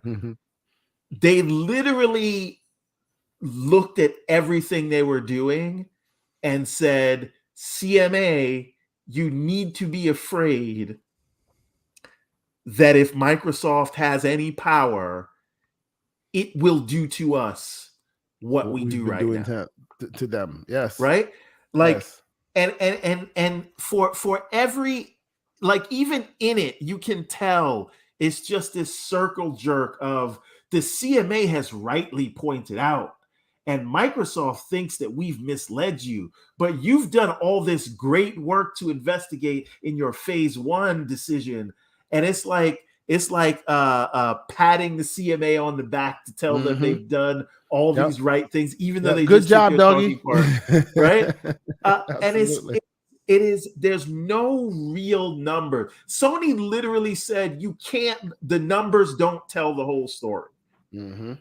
Right? When you start saying the numbers don't tell the whole story, now you're talking about getting into feelings and emotions and making the decision based off that. So my thing is, should Sony be fighting for this? Absolutely. You don't expect them not to. But like, come with better arguments than this. Okay. I would say that. Hold on. Like we see it. The inconvenient truth / non-biased says what's wrong with what you're saying is Microsoft said already they're putting it in writing. I know we're trying to sound fair, but let's do it all with facts. I think I don't think we said anything that was that wasn't factual so far. Please expound a bit on what you mean to that. I will also say this, like what it really comes down to, what this has always been, is that it's not about putting it in writing, because Sony doesn't want them to have Activision Blizzard at all. Yeah. And I said this from the very beginning. Sony does not want the number one game on their platform being their competitor's game, where 70% of the revenue generated goes to your chief competitor. Even like just keeping Call of Duty isn't enough for them. Yeah, their competitor is benefiting from this far more than they are. They don't want them to have it, period. This is why they didn't accept 10 years. Microsoft literally could have wrote the ridiculous contract that says you will have this game in perpetuity, and they still would. Sony doesn't want that. Yeah, they don't want that because they don't want them to have it. Period. So here's a question I have for you guys, and this is because I might be late to this game, right? It seems to me, and you tell me if I'm wrong here. It seems to me they went into this while we were paying attention. They went into this seeing how far they could go and how much blood they could draw.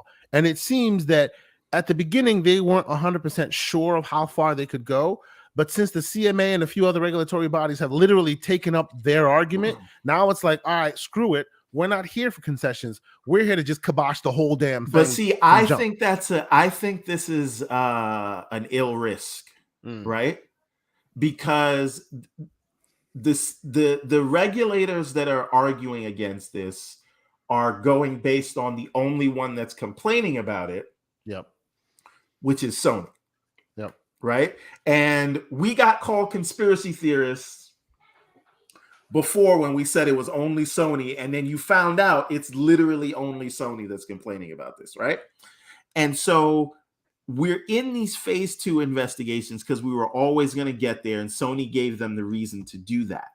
However, Sony now thinking they smell blood in the water, I think this could backfire because they could say, okay, we listened to you. You're legitimately going to be hurt. But once they see you're trying to use them as a negotiating tactic with this, I don't know how regulators around the world are going to feel about being used as a lapdog in a negotiation, right? See, and that's my point. See, that's why I keep asking, how are they cutting through the BS to get to the real facts of the matter? Because it sounds like, a dog is going to pee on your leg. The first time it does, it's its fault. The second time it does, it's your fault. We know what Jim is going to say. We know what Microsoft's going to say. And by and large, neither of them saying what they're saying is surprising. It's what they're supposed to do. What is surprising to me is how the regulators who are supposed to adjudicate all this, how they are cutting through the, his story versus my story versus the real truth. How are they getting there? Well, and to your point, it sounds like CMA isn't getting there. No, they're just kind of going, we can say that. I don't think we can fairly say that. We're not at the end, yet. Of course, obviously. Right. And the reason for that is the CMA has said that the rubric is more stern for proving an SLA, right? You can't just say it in phase 2. You have to bore that out. And if you look at Sony's document, their response to the phase 1 decision is 22 pages.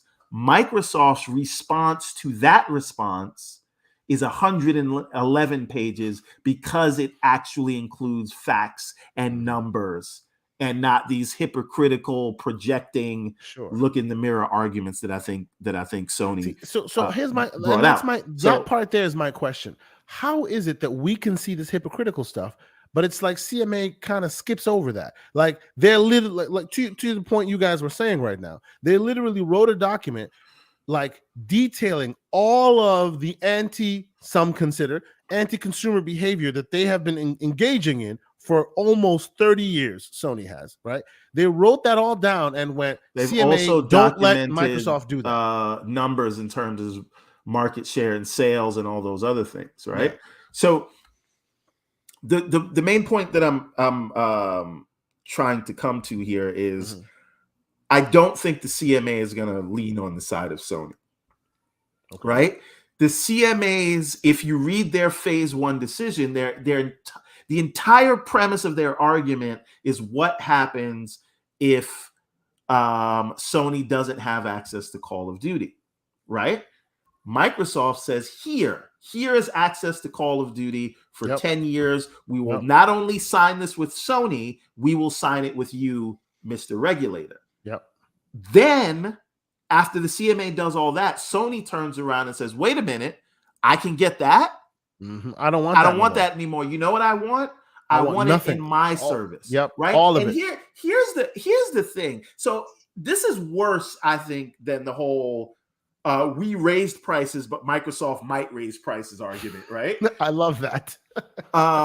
This is the worst part about it, where Microsoft argues that in the counterfactual, which is the deal doesn't happen, Activision games would never be in a subscription service anyway, because Activision has said as much. They have proved as much by never putting their games in subscription services. There would be no other option for people to access that content. They would just have to buy it for a more expensive $70 price. The CMA, which got this from Sony, says there's no reason to believe that Activision would not place games in a subscription service. Here's the problem with Sony saying that. Sony has done the market, the market research and the legwork to right now in their own subscription service not place their games in day and date because they say they cannot make it back up financially. So if you have done that research, Sony, and your games cost too much to go in, and you have already said that you can't afford to spend $200 million on a game to release it every year because it's too much outlay in terms of development and funding to put it in a subscription service, and you can't make that, you can't replicate Call of Duty, why are you then thinking that Activision would go and put their game that sells so much and costs so much to make in a subscription service? You mean Activision after the sale? No, before the sale. Before the minus sale. the sale. This Okay. is in the counterfactual. So again, Sony's argument for in their more expensive service, right? Because they also said Microsoft would raise the price on Game Pass, where if you pay for PlayStation Plus monthly, the full package is $18 a month versus $15 a month. Again, that's hilarious. But you cannot, Sony, maybe Microsoft can make this argument. Sony, you cannot make the argument that Activision would put their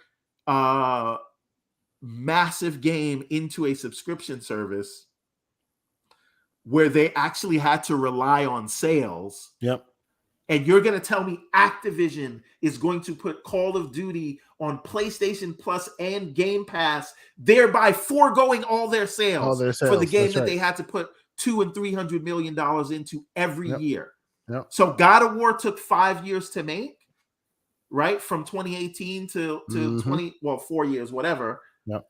It didn't have a $200 million budget. Maybe the first one did. Yeah, right? The first one laid the groundwork, so the second one kind of eased. It was more content that heavy. Same 4-year period, yes, COD has sold many more copies, but Activision has spent over $1 billion if you count, $250 million production budget every year, right? So how could they then put it in a service? So Geek Life Mike says, I'm in the minority, but I think Sony should use every tactic they can use to stop this. Business is war, and all is fair. Here's the thing. Just my opinion. Or Geek Life. We don't disagree with you. Exactly. What we're doing is calling balls and strikes and saying they're making a bullcrap argument. And my point on all this, the reason why I think this is interesting is not like, hey, Sony, don't say that. Sony, say whatever the hell you can say. I've made this analogy before, and for my World Cup viewers out there, this is an apt comparison. When you are there and the referee doesn't see what actually happened and you grab a knee, it's all fair, bro. Like, you grab the knee. If you get the foul, good on you. Did it really happen? No. Were you shady? Probably. But that's part of the game, right? My question is the referee. That's what I'm here for. It's not about team A versus team B. They'll do whatever the hell they need to do to accomplish a task at hand. And that is Microsoft versus Sony right now. And I that's got no where, issues with that. That's where what you just said, Kay, is something that I expressed to Everborn earlier this week. And the reason why I think what this whole thing is going to come down to, I think Sony understands the game. And there is a way to get this deal unofficially blocked without actually having, like, say, the FTC actually prove it in court. And that is they file super late. And when they file, it's by the time it's able to go to court, it has expired past July 2023, where it needs to be renegotiated. And there's a high chance that Activision and Microsoft do not negotiate after, on the same terms. It could fall apart at that point. Sure. What's happening, something that, like, I remember this, I told Everborn this story back when, about 2013, right?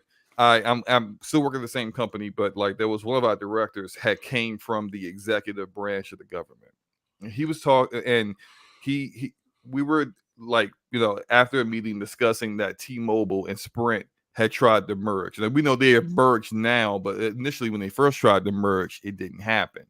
Now, I thought it was a done deal. Like, it's not. There's nothing anti-competitive about what they're doing. It actually breeds better competition to have them together going up against AT&T and Verizon, who have far more money and far better infrastructures. He looked at me and laughed and was like, it's not happening.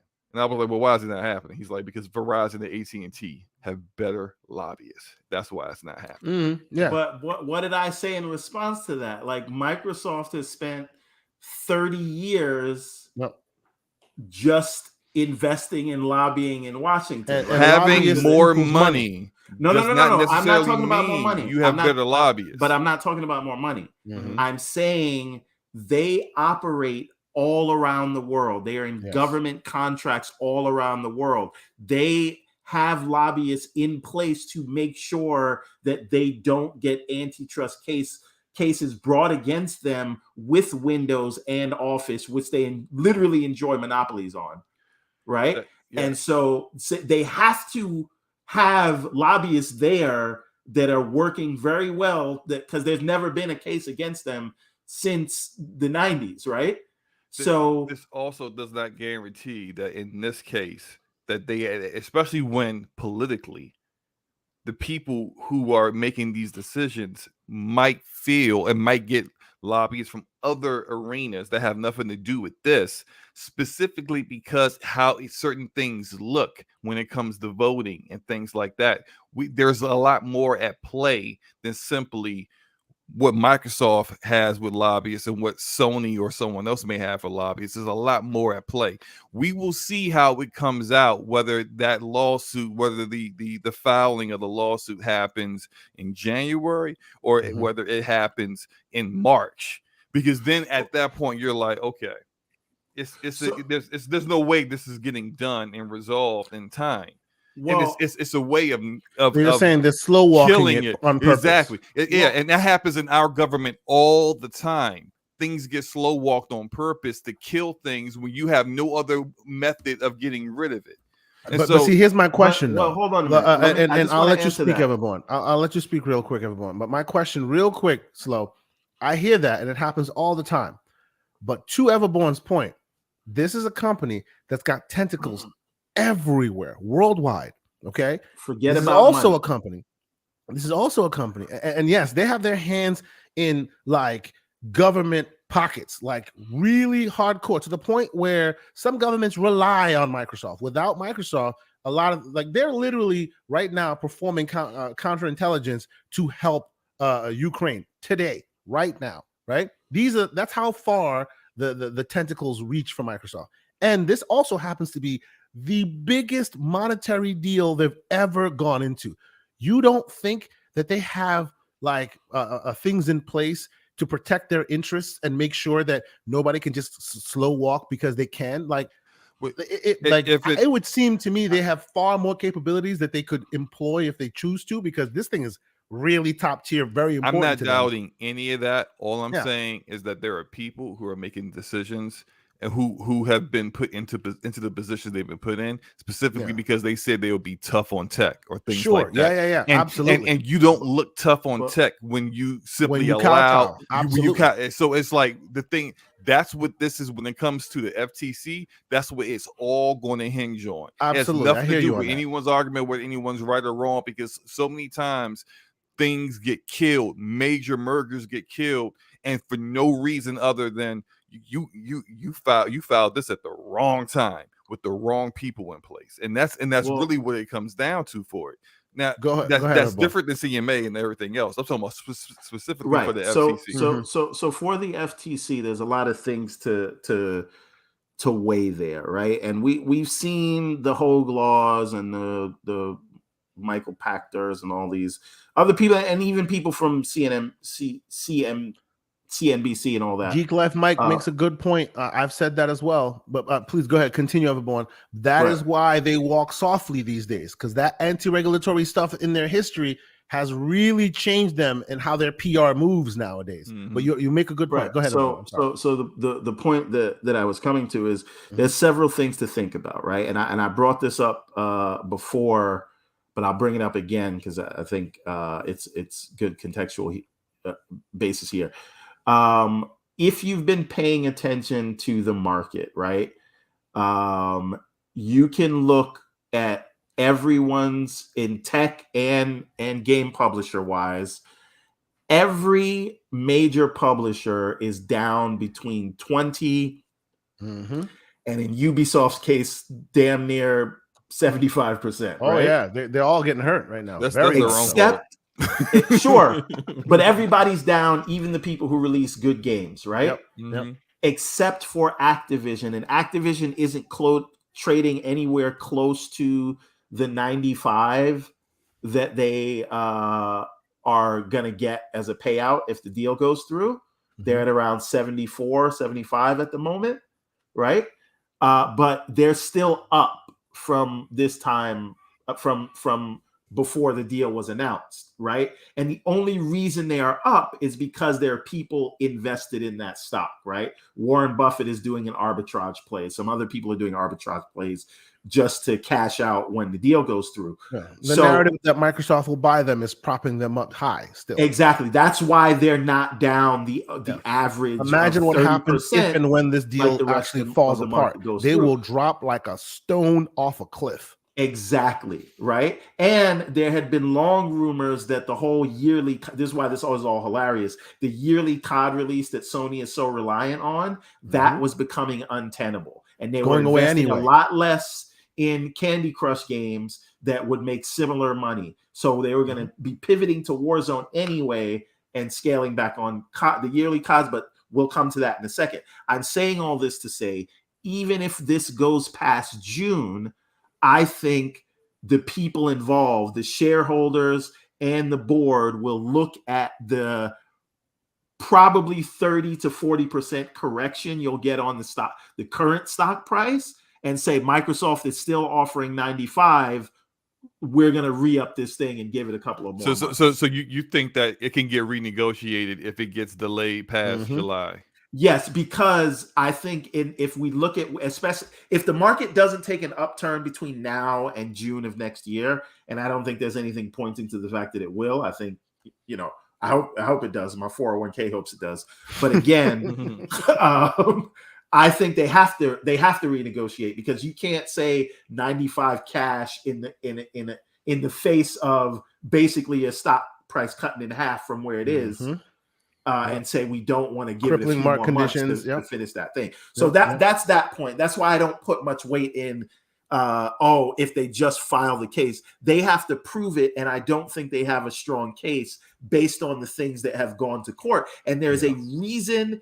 Even this Lena Khan, who hates Amazon, who wrote her thesis paper on how Amazon is poison to the economy and whatever. Even she at some point has to bend the knee. Did not take them to court. Yes, because she couldn't prove it. MGM deal, and literally got embarrassed. Yep, because there was no case. So which is different than CMA, because CMA can put the hand down, and that's that. Exactly. CMA can say whatever they want, and if you don't get them on process, their decision is their decision. But the FTC is not going to bring a case unless they think there's some chance they could win it. And they may be ideologically motivated, but the judiciary is not going to be.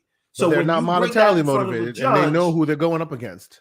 They will laugh you out of court. So I think the CMA is just, hey, the way to play this is we got to look like we got some concessions from you, and you bent the knee to us.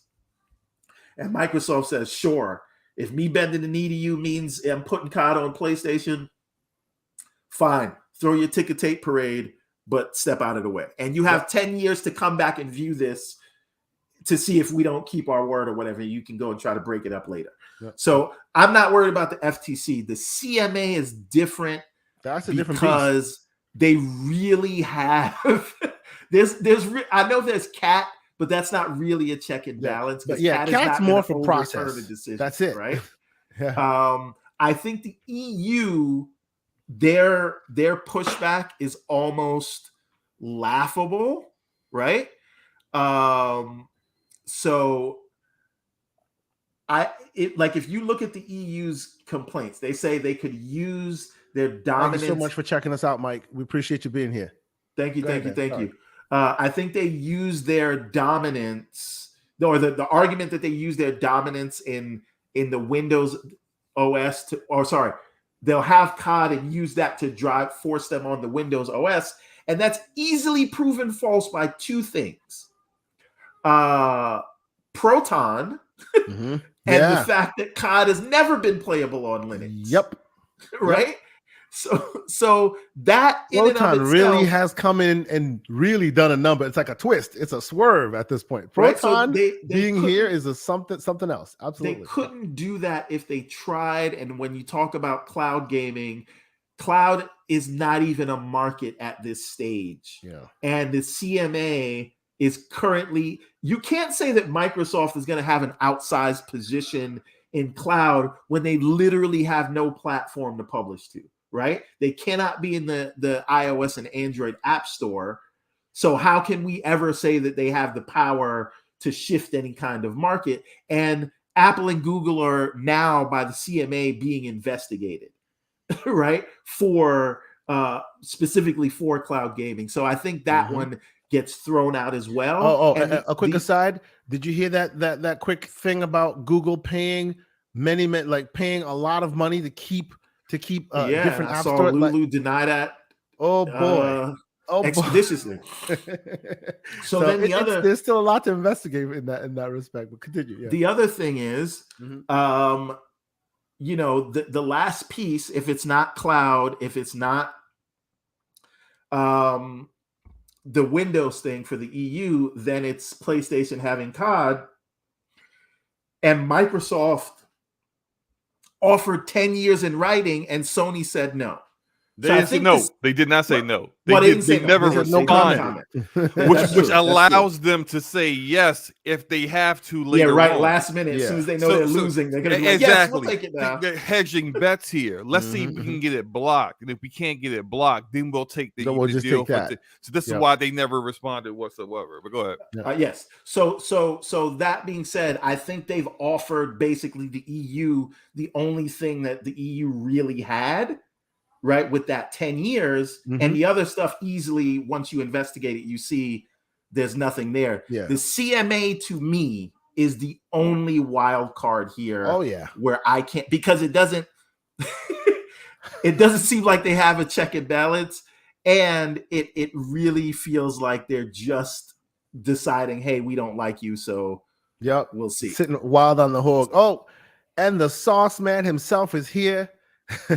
What up, guys? He says having their cake and eating it, but cake is expiring like MS's good graces. You know, I'm saying, you know, we're starting to see them being a bit more aggressive, you know, coming out trying to do things that I like seeing them doing that, right? And like we were saying to Mike, you know, at least on this show, no one has been out there saying, "Oh, come on, why are you saying this, Mike or Sony?" Or why.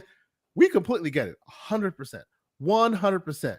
But to Everborn's point, it's the balls and strikes. Those guys who are responsible for that, how are they being influenced? Because that'll determine everything here, right? And of course, specifically with the CMA, where you have no recourse. You know, if they can fully justify their process and fully go, "Yep, this is where we got what we got." Cat has no business telling them to overturn or there are any appeal options or anything like that. You're done. So that's the part where I'm just like, Sony can say whatever the hell they want. Microsoft can say whatever the hell they want. But specifically the people who make that decision process within the CMA, how are they influenced? Well, so here's the thing. What this is going to ultimately hinge upon is how narrowly the CMA define, or any of these regulators define any one of these markets, right? Because you must pass a certain threshold, whether it's 20 or 30% of anything, before they can say we're going to make a decision either way. So we can't say it's all of gaming, right? Yeah. We can't say it's even with console gaming, this is why they're trying to move to exclude Nintendo from the equation, because if you add Nintendo, then this doesn't meet that mark. Right? So they want to narrowly define a market to say console gaming. This market, I see you. This market is only Xbox and PlayStation. That's what console gaming is. And if you define it that way, it's still maybe not meet that threshold just because of how far Sony is ahead. It still doesn't meet that threshold. No matter how, the only way you can't define the market specifically by saying, "Oh, there's a cloud gaming market." No, there isn't. Yeah, not you yet. Can't say there's a video game subscription service market. No, there isn't. Those are services Those have always been billed as options to the main platform. Exactly. Even though like Microsoft has made it the foundation of their platform, regardless of that, it's still, as they said, only 15% of the revenue that they generate. It's not the market all to itself. So you can't redefine what markets are just for a certain argument. And to get to what people are saying in the chat here, no, they cannot snatch back the 10-year deal out of pettiness. That's not that would actually play into Sony's hand, and making them look like, oh, so you say things that you don't mean, or you offer things that you claim that you're not actually going to do. Only if that offer had if the contract was written out, was like, you have to respond by a certain period of time, and they don't respond back by that time. If it's a standing offer, they got to stand on that period. You can't say, oh, that was my offer back in October. That's not my offer today. See, CMA, you see, this is what we're dealing with here. You see, this is who we're dealing with. You can't do things like that. This is why Sony has the comfort of taking this aggressive stance, because on the one hand, they just don't respond to Microsoft until the regulators approve the deal, right? And if Microsoft says, hey, you should have agreed to this sooner, like Slow-Mo said, Microsoft is now made out to be liars on what they promised the CMA they would do. Right. But if they conversely, if they say, you know what, Microsoft, that is actually fair, we wouldn't give you 10 years, we'll take those 10 years. That is a tacit approval of the deal, which Microsoft will run to the CMA and say, look, they already agreed to 10 years. Yes. So that's the reason why they want to wait until the dust settles first. Exactly. It's the reason why they aren't saying anything, because they're like 10 years. We like 10 years, but if we agree to 10 years, they're definitely going to throw that in their next argument. This whole thing's over. Then the fight's over. Why even bother at this point? Now, there's one thing I want to discuss that is separate from all these current documents. I do want to pat myself on the back end. Oh, here we go. Of course, I did say that the talking points were going to get stupider, and the language on it is going to get more harsh as we go on, and it's still going to get worse. But there's something I've been seeing in the community that people are saying, "Oh, you're not competing if you're buying up big IPs." And that is the stupidest thing. It's the dumbest argument ever. It's the argument of people who want to see competition in their own terms. They only view competition in a specific way, and this is the specific way of how they feel their side has done things, and no other way. Right. Well, I don't even know if they want to see that. I think they just want to see their side win. So whatever their side is doing that works. Also, their side can't outbid the other side, so of course you want to. We don't have the same pockets as the other one, so pockets should be taken out of the equation. But here's the real point I wanted to bring up on that. If we say that you're not competing because you're just buying an IP, why aren't we also saying you're not competing because you're not making your own first-person shooter? Yeah, exactly. It's the same thing. Yeah. Right. But we don't hear those people say that. Right. So on the one hand, and here's the raw facts of the matter. Right. And again, we can feel however we feel about market consolidation. And this is the last thing I want to say about this, because we're just about at time. Right. Because Microsoft screwed the pooch and where they were, and we can blame that on the media. We can blame that on them. We can blame that on Don Matrick. We can blame it on Terry Myerson for not investing. We can just blame it on whoever you want, right? That we're over that bridge and we are where we are now. And again, hilarity that Sony talks about networks effects and economies of scale when that's their whole model. That's their business model. But anyway, I don't want to relitigate that. It is stupid, but where we were in the market and why Xbox has not been able to deliver in ways that Sony has is because Sony had the network effect, right? They had a network effect in terms of talent. They had a network effect in terms of partnerships, meaning Microsoft couldn't even sign a big exclusive deal if they wanted to, because the economics of it would be stupid. It's cheaper to buy the whole studio than to work out an exclusive deal that will bar PlayStation, the market leader, from having access to a game. So when Microsoft signs a contract for a game, listen, we'll put it in Game Pass, but we're not keeping it off of PlayStation. And it's only indie studios that would do, or smaller AA studios that would do these exclusive deals. And even then it's 3 months. Yep. Right, because the price for Microsoft is bigger than the price for Sony, because Sony has a bigger platform. In order to keep it off of PlayStation, you got to spend more money because their platform is like twice as big as yours. But whereas PlayStation doesn't have to spend as much. At a certain point, there's diminishing returns. You spend too much to get it exclusive, you're actually going to lose money on that deal. Yep. So you, businessman, faced with that decision, you say, hold on. All the best talent wants to go and work for Sony because, you know, they put out the bangers, right? I can't lock down anything more than like indie devs, right? Yep.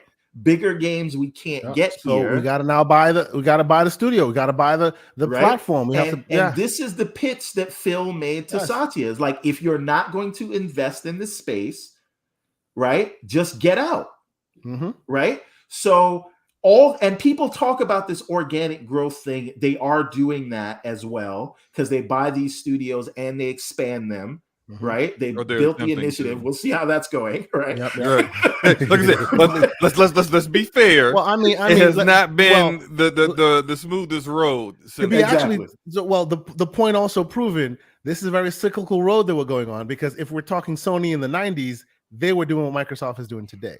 Right, they bought, and then invested in them. Right now, Microsoft is buying. They also closed a lot of studios too. And they also needed. Exactly. Actually, last generation, you know, like there's a narrative that Xbox will close a studio at the drop of a hat. But if you look at last generation, it was even though the studio closures that Xbox had was more high profile because they were they didn't have that many studios to begin with, and you still closed at least 2.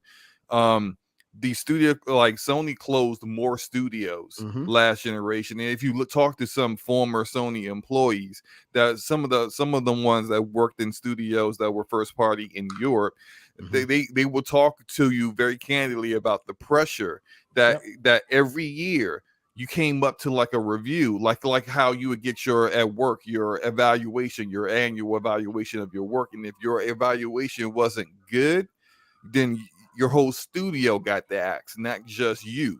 So it's like that pressure is there. But then also you got to think about, hey, look, that kind of pressure breeds pretty high quality. If you miss the guillotine. See, and so Slow, to your point, that is the reason why. When do we hear any smoke about what do you call it? What's the scourge of the gaming industry? When do we hear smoke about what the hell you call it? Crunch on any of these Sony products? Because they are bangers, right? Yes. I'm sure behind the scenes, every banger has like years of crunch that no one seems to care about. I'll say it again, winning cures everything. But let me just finish this last point. So faced with where they were in the market, faced with these network effects, faced with the fact that even when they did invest in new IP like Rise and Quantum Break and all those things, and Titanfall, right?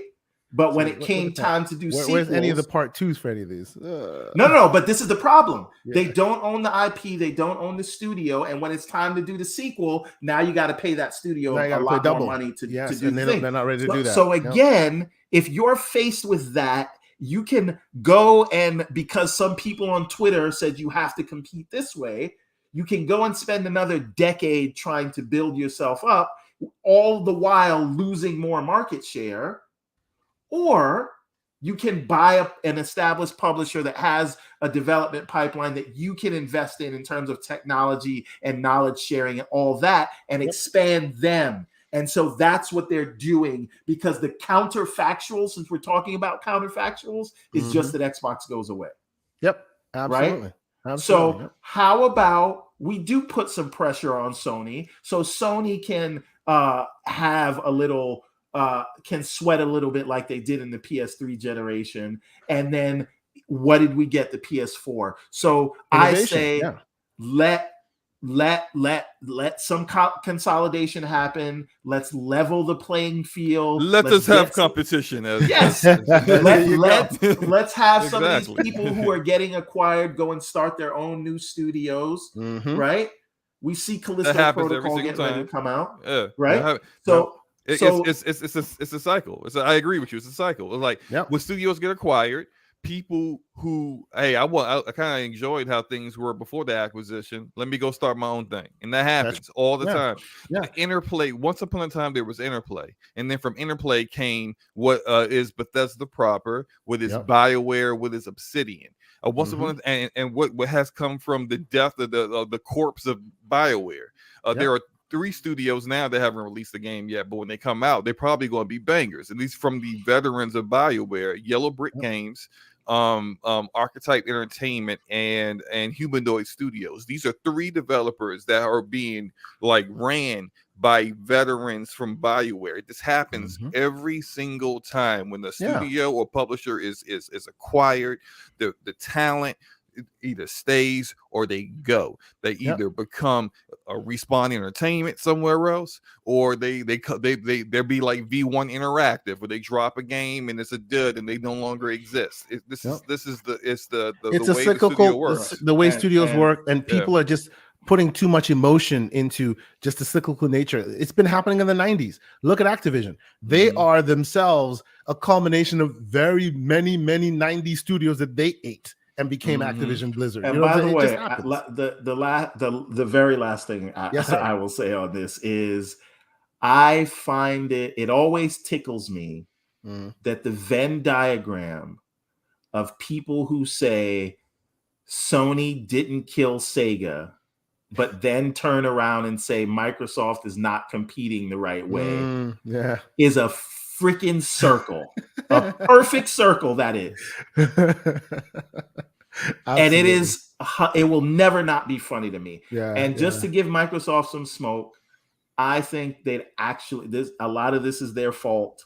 They would be in a lot better position. Microsoft could have been the ones to purchase BioWare. Of course, they Microsoft should have could been. They should have. They knew They they should have been. You know Don't who get else me they could started. have purchased? Respawn Yeah. before Yeah. EA got to that. Yep. And They could have Titanfall- owned Titanfall right Stupid now. moves. Stupid, Yep. And that could've- stupid non-moves. Stupid Right. non-moves. And Yep. Titanfall could have been their new IP for that generation, just like Absolutely. Gears for the 360. Or right? Apex Legends.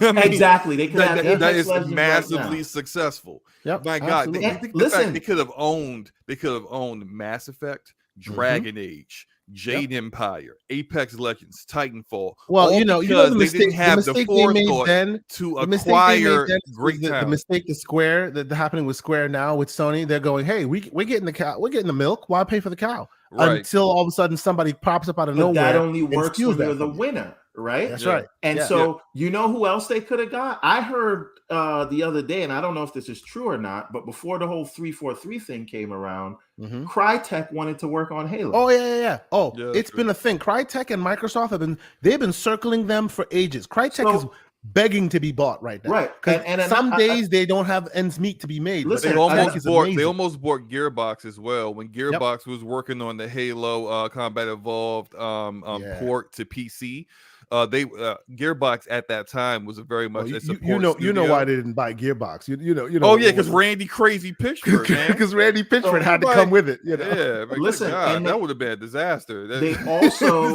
they also could have gotten Remedy. So what Yes. I want to say is, tell me how last generation would have played out, because the Xbox One had a strong start in terms of exclusive content.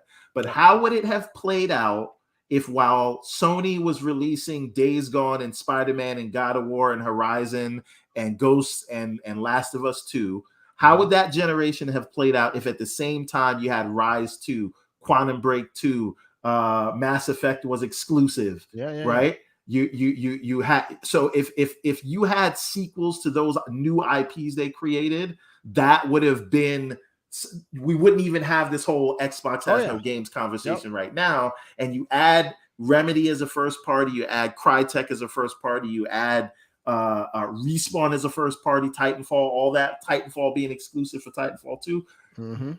I think the generation would have played out a lot closer, and we wouldn't. That's be why where a we lot of are the right smoke now. that Microsoft gets is righteous. Like it spins to ridiculous console war narratives, which are unnecessary. But a lot of the smoke that they get is of their own making, 100%. Yeah, And that's they why didn't do here, what Sony did. Where Sony built relationships and then acquired the studios they Yep. built relationships with, like Insomniac, and Microsoft built relationships, let those studios flounder as independent studios that had grown to AAA studios And based that off of was the because IP Terry that they couldn't Myerson. support. Yeah, Yeah. but I mean, but they still got to own it because Terry is a Yeah. Microsoft employee. Oh, yeah, you know, yeah, so yeah. it's like, you know, their own mismanagement is at still the their time own their fault. wallet wasn't opening for And Xbox, by the way, and that was their fault. By the way, so to give the other side a point, Mhm. if they had made those smart investments that everybody saw and thought they Mhm. should have done, when everybody heard EA got Respawn and BioWare, everybody collectively gasped and was like, Yep. "What the hell, Microsoft?" Yeah, right? yeah, absolutely. So this is just like we it's not gasp even, right now when Crystal Dynamic went the way they exactly, went. exactly. This is not something you had to be smart to see, or you Yeah. only see in hindsight. People saw that at the time. So Yep. I'm saying all that to say, if they had done that and they had actually competed last gen, they wouldn't be in a position where they couldn't work with partners because it would be too expensive, and they wouldn't have to be doing things like buying Exactly. Activision. Yeah. So they Absolutely. are kind of cheating in terms of not cheating, but they are correcting a past mistake right now. Sure. And they wouldn't be there if they didn't do Had that. they made So- those better moves back then. Also, Absolutely. I would say a weakness to their publishing prowess, I would say, is that they have not had a ton of success publishing directly first party. So they really have an approach now that's very hands off and, hey, creator freedom, do what you want, because when they have been hands on, it has not turned out well. Acquiring BioWare's problem was that EA was hands-on for no damn reason, and they didn't need to be, because EA didn't know what the hell they were doing. BioWare's problem was they got forced to do Anthem. They got forced to do Anthem. They got forced to use the Frostbite engine, which basically broke their ability to really like iterate and make games the way they would have want. kept them on Unreal. Coalition would have helped them out, and you would have had these. Anyway, I don't want to talk about that because that's an alternate timeline. Hold on. The big difference between Respawn and BioWare is that Vince didn't allow EA to acquire him outright. He had success, and then because of his success independently with Respawn, he was able to negotiate a deal where he had freedom. I said to Everborn Saga, it doesn't matter where they are right now. They need to hand a AAA budget size bag to Vince and say, please come. No, nothing else, just Vince. We just want you. Oh, it's too big now. He's so now his success is so Yes. ingrained to EA. He's more important to them than Andrew Wilson. Than anyone else. That's right. Yeah. He's literally keeping the entire organization on his back. The worst part is that he knows it. And he knows it. That's his point. He walks around. He walks around with the swag. You know what I'm saying? That man walks to the ballroom, throws his balls on the table. Like he knows what's up. He's like, I run this screw it. We're using our own engine. Even in the face of his own when every other studio was forced to use trash Frostbite, he was like, yes, absolutely. Well, Frostbite, what is that? I'm not using that. So okay, and he was proven right. We have had an awesome conversation, but let me reel it in because we're at the end of it. Oh yeah, we gotta go. As Everborn Saga has said, we're at the end of it. But don't worry, there's still a lot going on in the gaming world, and we're gonna get you guys ready to go and continue on that path this weekend. So thank you for everybody that came in here. I see a lot of folks still in the chat having great conversations. Mr. Slow-Mo Backslap, I appreciate you being here. Mr. Boomstick Excel was here for a quick minute. Before we get to the outros proper, I will say, I don't know, Slow, if you were here at the beginning, I will reiterate, Everborn Saga. Red pill. You don't have to pill versus I was red here. Pill. You was here? And I knew he would make the decision. Oh, you're damn right. You knew he was going to go fall apart. Walking into this L with no lube. I love it. And for those who aren't aware, the red pill will equal when he inevitably fails. The red pill will equal roasting of biblical proportions, baby. It's gonna be on. I am writing the jokes as we speak. You know what I'm saying? I just keep saying, I'm gonna reach out to Crazy Lou Gaming. There's no need to hope. You know, that I'ma game reach out ain't to- reaching the numbers that God of War hit the first week, and you know First it. week, Okay. and I am on. Let's be clear, I am on the train. I am definitely on the train that when it's all said and done, even if it takes some time, eventually Sonic will squeak it out. It will, not 2-1. That's I ridiculous. never said 2-1. I never I know, said that. I know. I understand you said are that. we talking like 2040? It doesn't something matter. like that? Like, At It some could be point- one copy. It could be one copy, but eventually I think Sonic will outsell God of War. But by this Christmas, whatever y'all are smoking, pass it on because it got to be some Okay. bubonic stuff. All Anyway, right. We'll see after the the man chose the red pill. These are the receipts, folks. These are the receipts. I cannot wait. I'm looking forward to it. It is going to be great. It's is going to gonna be so of great. biblical proportions, ladies and gentlemen. Oh, I'm so excited. But yes, and in also Japan, Sonic was literally right behind. man, like, Japan the is next like slot. for the gaming I'ma environment get as a a whole. profile picture. Japan, the numbers in Japan is like the rash Yeah, on the who butt cares? of a girl. Like exactly. it It's doesn't like, even matter. No, hold on a minute. Sonic was stop it. always more popular in the States than he was in Sure, Japan. but still, at the end of the day, These are facts. we're talking numbers, and by numbers counts.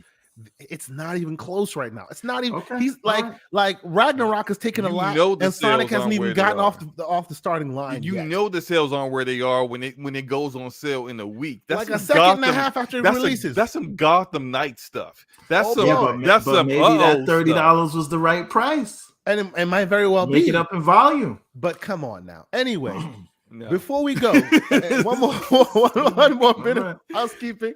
I will be on the Xbox Era podcast tonight at 6 p.m. I'm super excited. Jet lag notwithstanding, I'm gonna be there with bells on. It's gonna be awesome. I can't wait to talk to Special Nick and John. It's gonna be awesome to chop it up with them. So come catch me on that show.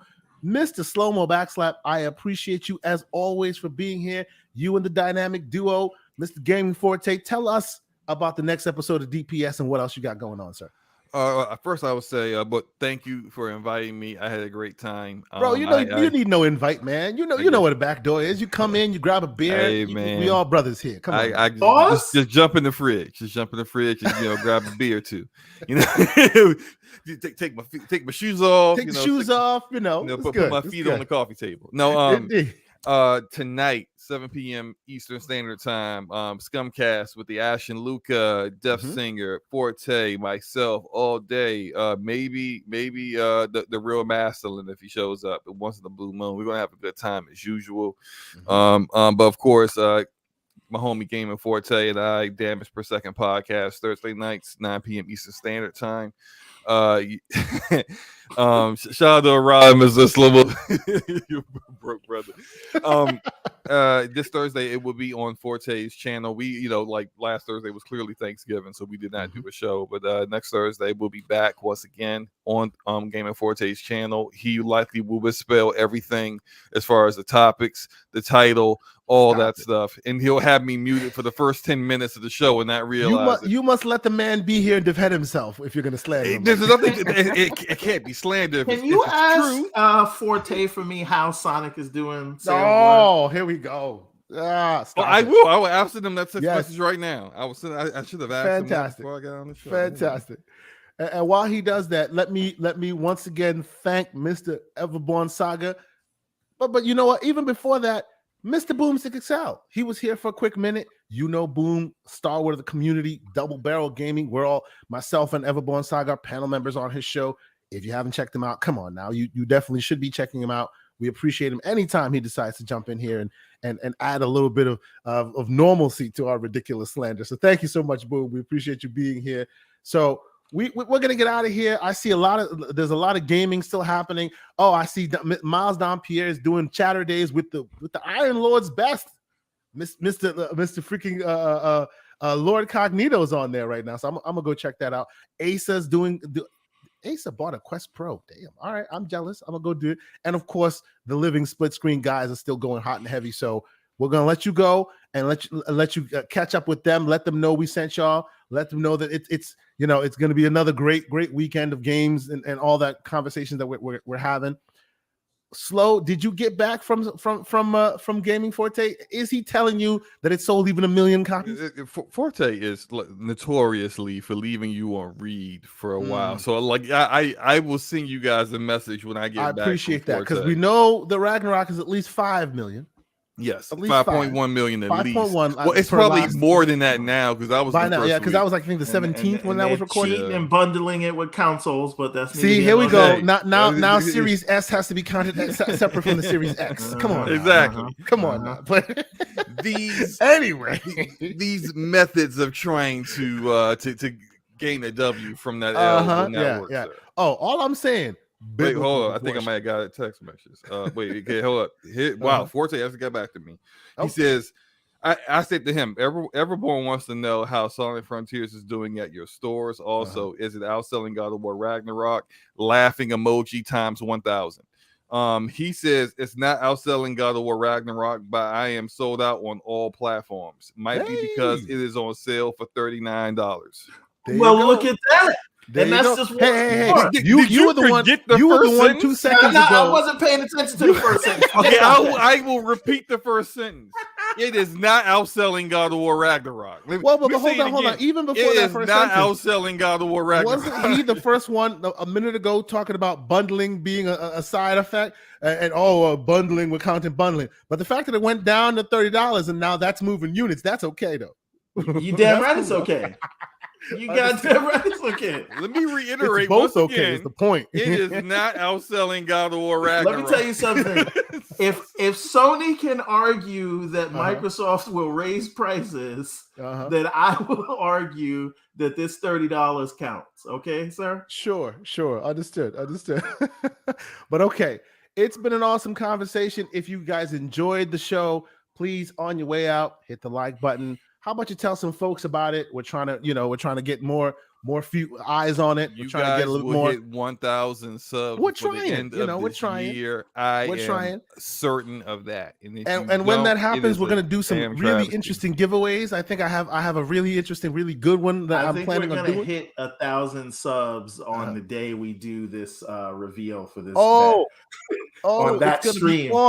It's gonna be on. I can't wait. See, this is why I gave you the red pill, blue pill. Man, I am commissioning a profile picture specifically for this. Yeah, you know what? I think we should talk about. Yes, we're having the gentleman's bet, but I think we should talk about what happens here. Yes, if Everborn Saga wins, and that's a big if. Shout out to Special Day.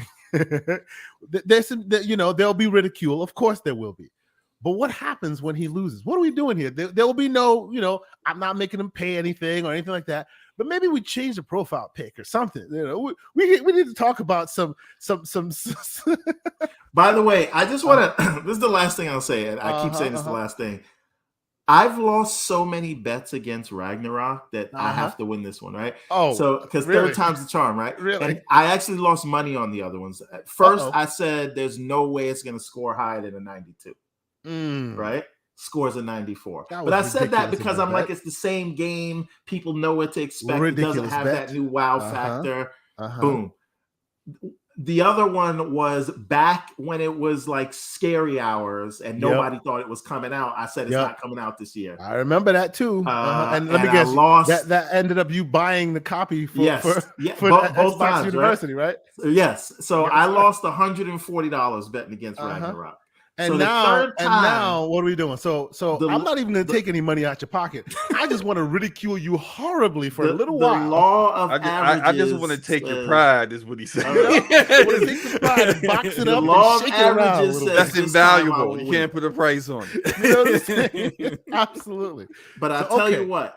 If I lose this one, I will never bet against Sony Santa Monica again. Oh, I think the mistake you're making is you betting against Sony Santa Monica in the first place. But that's neither here nor there, bro. Yeah, because it works right now. I am getting a specific slow-mo backlit profile picture made where the hand would be Kratos' hand and the face being slapped is going to be Sonic. That's and you know what? Please. In the background, not very much faded, but just in the background, have the face of Everborn Saga and have tears going down his face. Right? You got put Captain Keys on the other side smiling. So, but I'm telling you, like, Uh-huh. it doesn't matter if any bad news ever comes out about Sony Santa Monica. I'm just gonna say, you know what? They got it. They got it. They got it. I'm just saying. I'm not even But gonna while, pay while you're attention at to it, news, tell the just fine not people where they bet can against find them you again. this week. Tell them what you're doing. Tell them where they can keep up with your goings on. Yeah, I'm Was that talking for to me you or for there, Slow-Mo? Everborn.